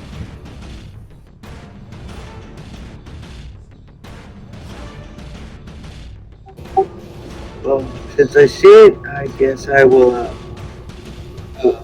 switch into my true strike stance. Okay. Valeria. I'm gonna go. 5, 10. Where I don't. Oh, there it is. It's pretty cramped in here. I can only see part of it. 5, 10, 15, 20. 25, 30. Could I be there, or is that not gonna work? If not, I can just be right here. I will say yes, you can be there. Okay. He's gonna cast a sacred flame at it from over here. Okay, these things are not particularly dexterous. It definitely fails. It'll take 6 points of radiant. I remember these things. Don't try to hit them with weapons. Those things split in half if you do that. You guys are watching Elise slowly back away. Does she yell out that? Yes.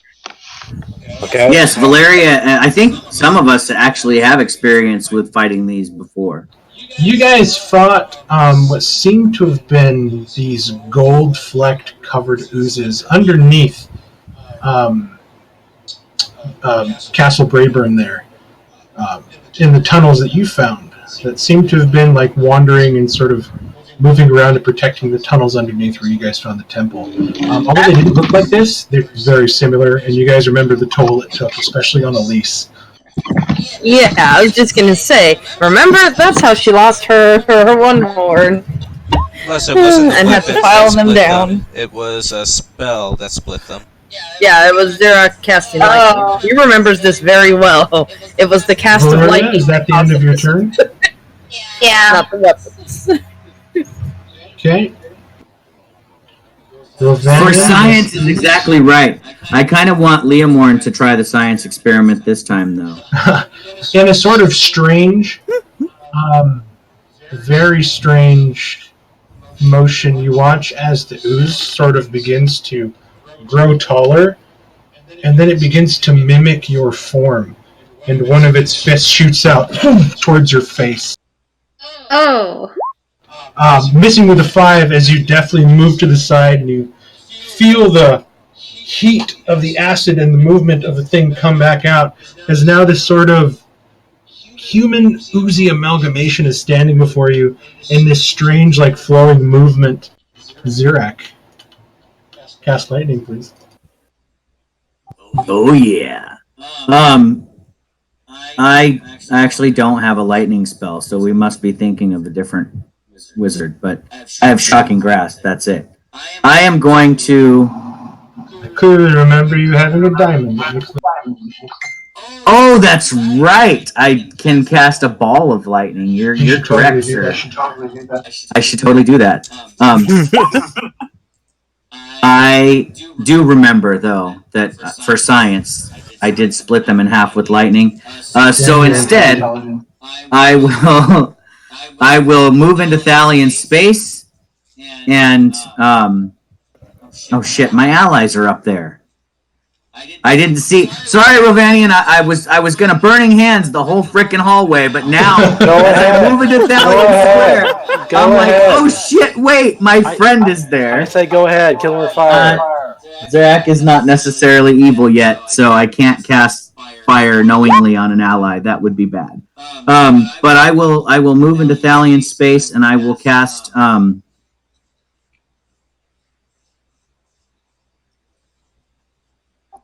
I will go ahead and cast Chromatic Orb at and let me pick an element here. I'm gonna experiment.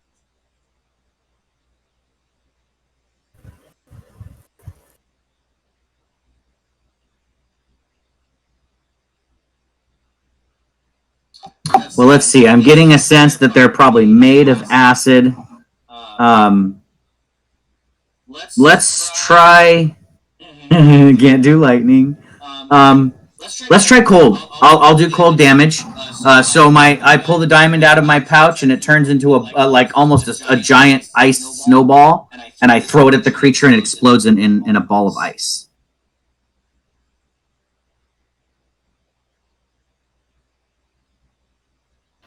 Okay, go ahead and roll damage. For some reason I say Skaven slaves in the show. Nice. I like it, Mark. That's great. And then I will move, so that was 5, 10, 15, 20. I'll stay in that spot. So I moved a total of 20 feet to move up and throw a ball of ice at number 2. Yeah.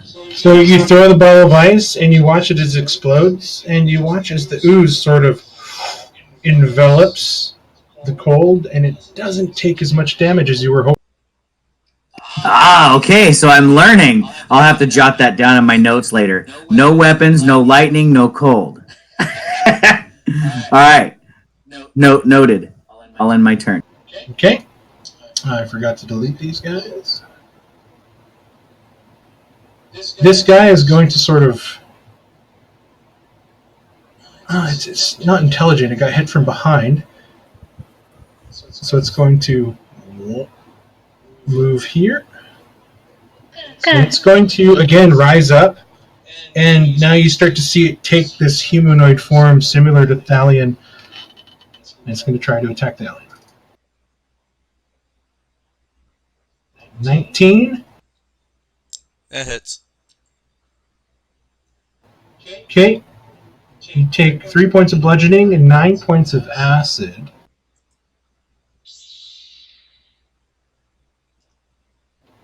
And ooh, not bueno. The fist strikes you in the chest area, and you're watching now as your half-plate armor is starting to dissolve. Your AC goes down by 1.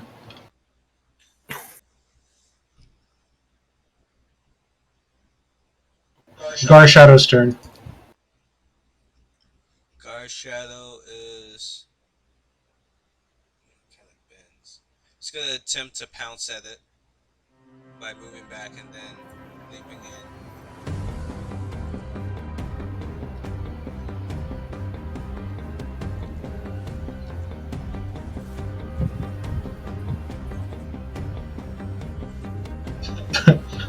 Alright, it's kind of metagaming, but I'll go with it.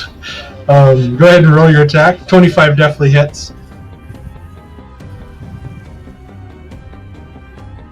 Okay, 7 points of slashing, which might kill it.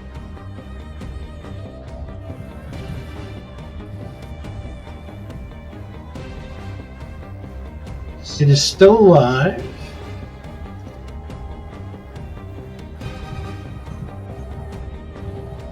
And it needs to make a strength save, correct?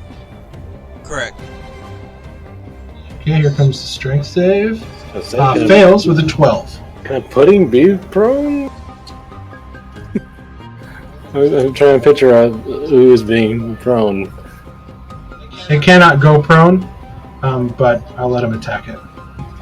And Gar Shadow slashes at it, and you watch as the liquid from the ooze, almost like a sack bursting, splashes onto the wall, and you're watching now the mud sort of melt and give way from the acid.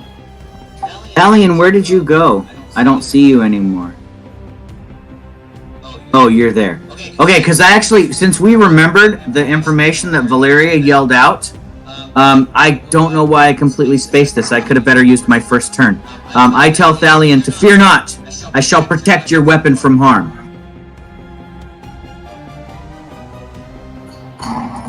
Okay. Stay close to me, and I will imbue your weapon with magic, and it will not corrode from these creatures. Elise.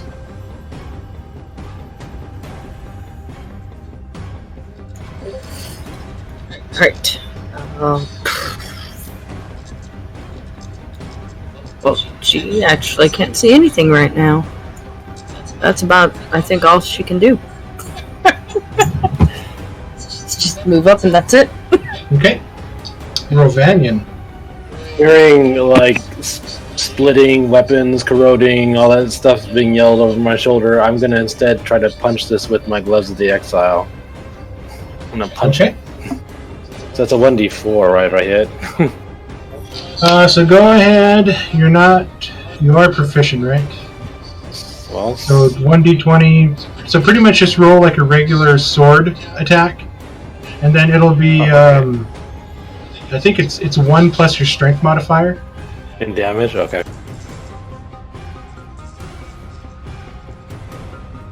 Yeah, you're proficient in unarmored strikes, but your damage is 1 plus your strength modifier. Okay. So if you hit it, your damage is 5. Okay. 20 definitely hits. So like 5. I punched it. So you bring your hand across and you hit it with your leather wraps, and like sweat coming off of Rocky's face when he gets punched. You watch as liquid explodes from the thing, splashes onto the wall here, and the wall begins to sort of dissolve and hiss underneath the acid. Okay, I'll go ahead for another punch. 14 will hit. Okay. It's my personal punching bag. Even more acid splashing onto the wall, and you're starting to see what seems to be an opening being exposed on the other side. Excellent, thank you. Pudding. Okay, I'm on stage. Dude, Chris, that's badass. You can just punch things to death. I love it. I'll come up here and use my lucky dagger. Okay. Right after I just said, be careful to use only items you do not care much for keeping, and Droman's going to throw his lucky dagger. I love it. Remember, the lucky dagger is whichever one that hits. I got 4 daggers on. Oh, that's true, you did say that. So one of your lucky daggers, gotcha. Maybe this will be acid proof. This one's a lucky one.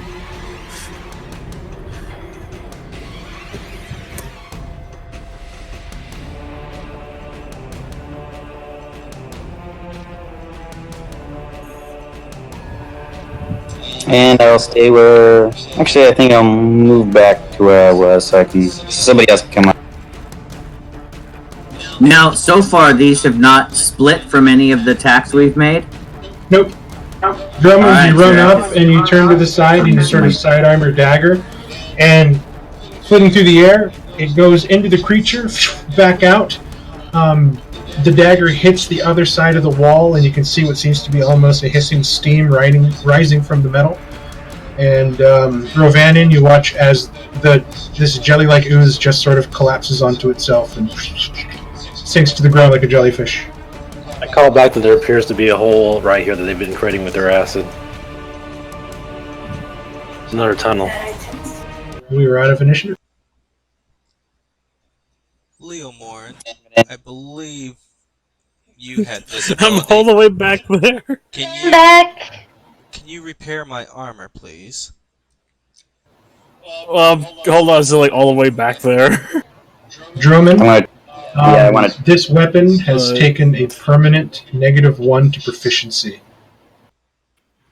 I'm just gonna drop it. I'll pick up a new one later. May I take it in case I need to extend my rage? I'll just use it as a weapon attack.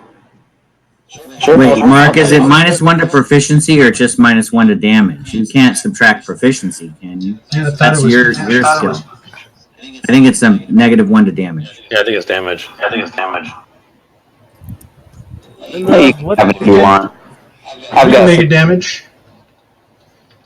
And what? I just figured that the acid melted handle and hand wraps would make it harder to use. I'm basically just going to keep it in case I need to extend rage by throwing it. I like the idea of you throwing a rusted and pitted dagger while you're in rage. That's actually kind of cool. You just got a pocket full of junk that when you needed rage, you just throw it at somebody. He just throws things and says, "You're gonna get tetanus." Rovanin, you begin to dig out the tunnel further, watching the hole, and you see that there is another joining tunnel on the other side. Yay, another tunnel. Fantastic, Valeria. We get to go deeper into the earth. Hopefully, you're not claustrophobic. Really? Stallion walks up to Leomorn and then checks to see if he can repair the damage on the armor. Leomorn, you try your old lucky mending trick on Thalion's armor, and it does not work. What in the blazes? This worked before. I'll rub my hands hard to create a bigger sparking before trying to do mending again. This has to work. You try it again, and it doesn't work. The damage area and the pitting is a lot larger than what the spell can cover. Hell. I'm afraid I can't do anything to repair this. Drummond, Rovanin, you guys are looking at a tunnel that branches to the east and west.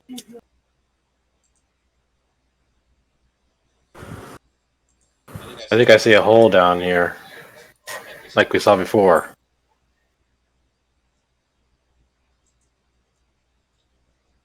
Do I see that? Do I see? I mean, I see it. Did my character see this hole? If you could see it on the screen with your dark vision, you could see. Looks like the same kind of hole we saw earlier, though, the older hole. I just want to check to see how deep it goes. You look down, and this one is going at a slight angle, and you lose it after a while. Is it like the other one that's older? It looks like it was been here for a while. Yes, it's one of the more well-used ones. So they come out here a lot. Drummond, what's your passive perception? 12. Okay. I know that Rovanin's is 10. Yeah, I'm not very perceptive. 14 for Thalion. Okay. I tell Rovanin to stop. Hold it, shush. Got more rats ahead. I stop. And you see they're sort of just chomping away Got some stuff on the bottom. Valiant, as you make your way down, you're looking and you see what seem to be these indentations in the ground. Gonna kneel down to inspect them. Can you see them on the map? Yeah, I see the lines. Move out of the way. Yeah, I see them. You see those? Yes. That's what you're seeing. Like something that's dragged. Is it being dragged to here? You're looking and you watch as the marks lead up to this wall and kind of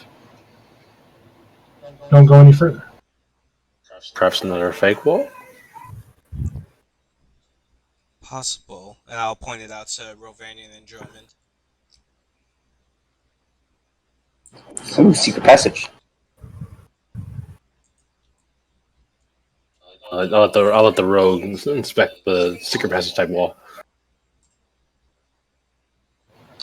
Start looking for switches, things. You look at it and you immediately notice that you're not going to find any sort of switches. You're not going to find any sort of anything, but you compare the dirt here compared to the other excavated side, and it looks more like this caved in compared to these ones were dug using hands and claws.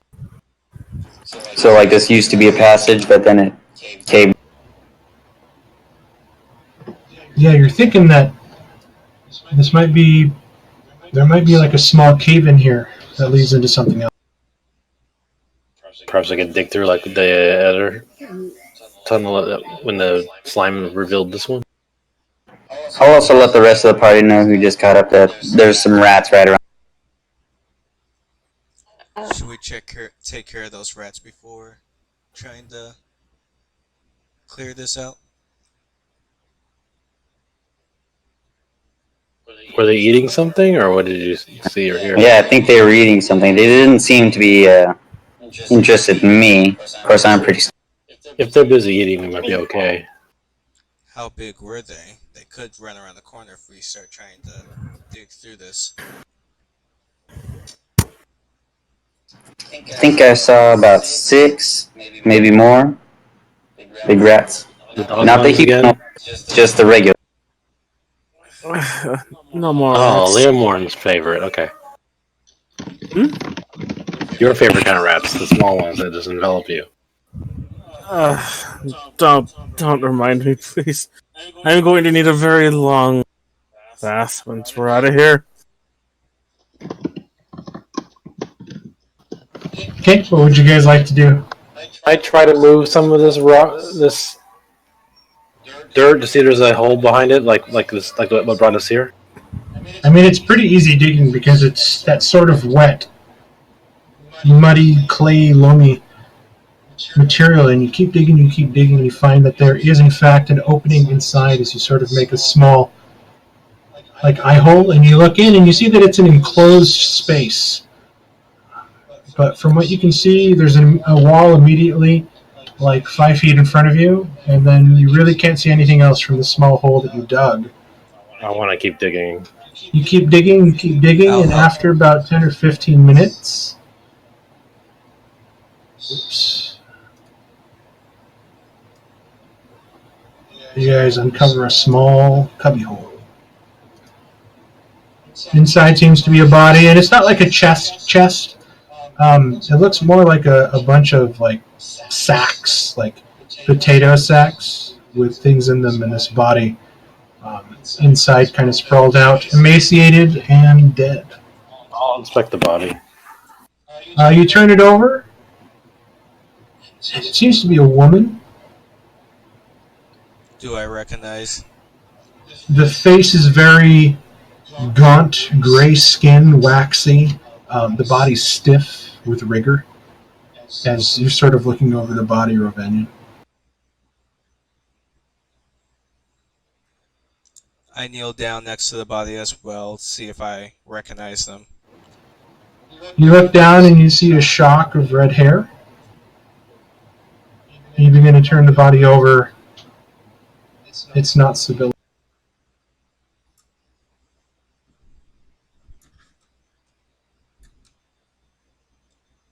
Can I investigate her further just to make sure there's anything else? You look and she has no shoes. Her hands, there's still what seem to be mud, maybe some other materials underneath her fingernails. Some of her fingernails are broken off completely. She's covered in scratches. The sort of pantaloons and simple tunic shirt she's wearing are kind of like ripped to shreds.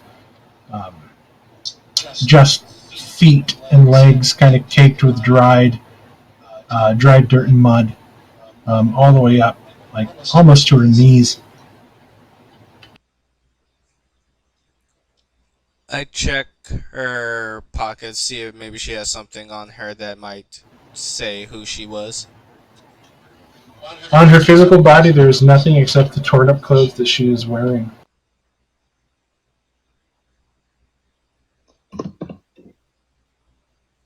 Everyone wants to search the bags, I guess. Yeah. And I'll Guess she was thrown in there with the stuff? She may have died in here from starvation, trying to escape. In one bag, you try to lift it up and it's heavy, and you have to brace yourself. And then thinking better of it, you just open it up. And you see that there are a bunch of shiny coins inside. Silver, from the light being shed inside the cave from the outside sources. A lot of it. You quickly open up another one and you see a statue cast in gold. A form of a posing woman. Tucked away next to the statue seems to be a bolt of really brilliant colored emerald silk. Dalian, you sort of join in and start kind of going over the contents of these bags that were kind of quickly shoved in this cubbyhole next to this dead person. See what looks to be like 4 gems in a small velvet sack. They have the color of ochre. You look and you see a clay flask. This one just has a simple sort of cork stopper on it. You pick it up and you pop it in it. It gives off this very, vibrant berry scent. You can almost taste the sweetness just from smelling it.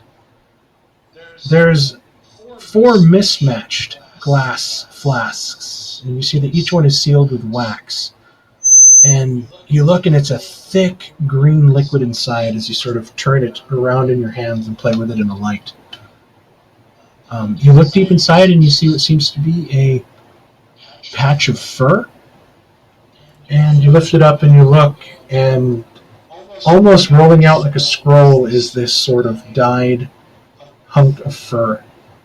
And you look on the inside and it has what seems to be Elvish runes kind of inscribed into it. Ooh, speak Elvish.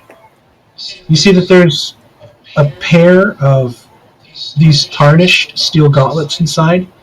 And you can see what lobster plate detailing that they use to sort of make this like scallop-like motif on the outside. They're very worn, very weathered.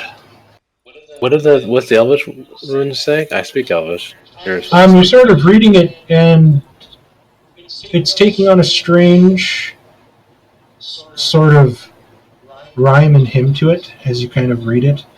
It sounds somewhat spell-like. You can imagine that this could possibly be some sort of rugged spell scroll, but you're not too familiar with the casting of spells, you don't know, but the wording leads you to believe that perhaps this is meant to protect you from some sort of outward energy. Oh, okay. And that's on the scroll or the bracers? That's on the lump of fur that he's sort of reading this script on the back of.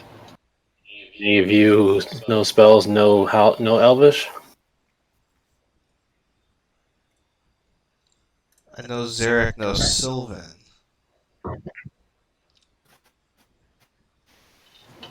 Drummond, you're keeping an eye on the rats that are sort of feeding, and then you see one sort of lift up its head and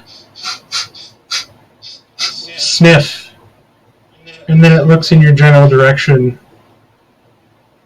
And then you watch as they start moving towards that area. Oh, the rat's coming. We have. And that's what we're going to pick up next time. Okay, I'll just keep them. I'm gonna hand the scroll to Zarak.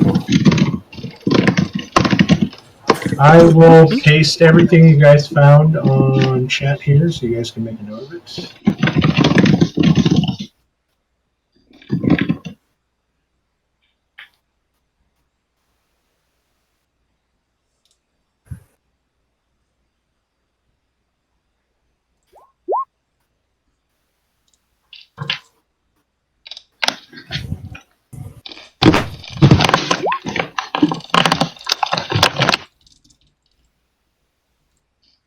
I like that we have a bag of holding. Yeah. What's a dungeon without some treasure? In a rat-filled dungeon. With poop oozes.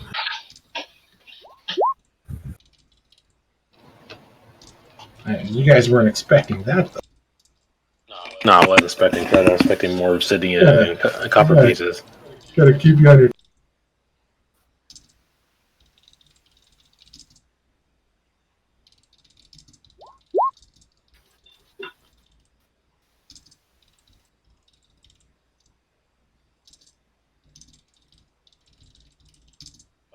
That won't be potions, at least. No.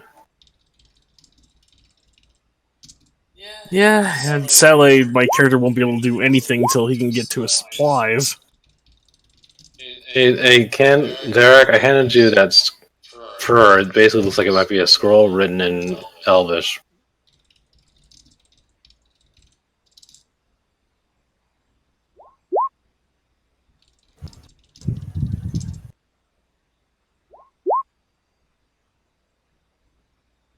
Okay, cool. So Zarak can read Elvish, so hopefully he gets more out of it than I did.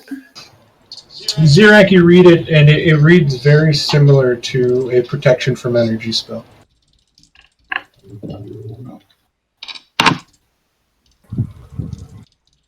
Although the medium that it was written on is definitely not something you're used to.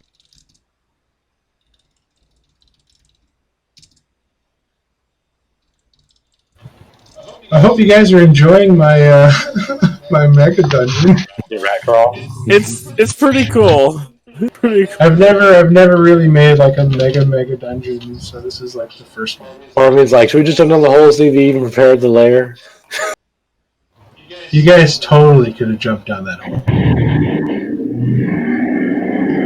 I'm not saying. He's a rope instead. Could have been awesome. Heroic stuff made of legends. But yeah, it looks like your set was picked up by the rats that are slowly making their way there, and with a warning from Droman saying that the rats are coming. You guys are prepared and are steeling yourselves for another possibly quick battle with some more of the beaver-sized rats. Hilarious favorite pet.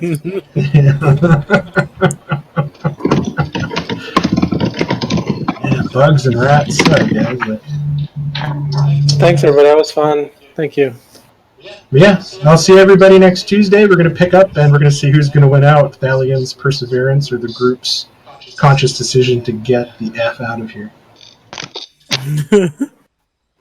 Right on, guys. Thank you. Have a good night. All right. Thank you. See you next Tuesday. And I will definitely have to study that alchemist sheath. I'll definitely have to study it. That is the basically coolest thing I've seen.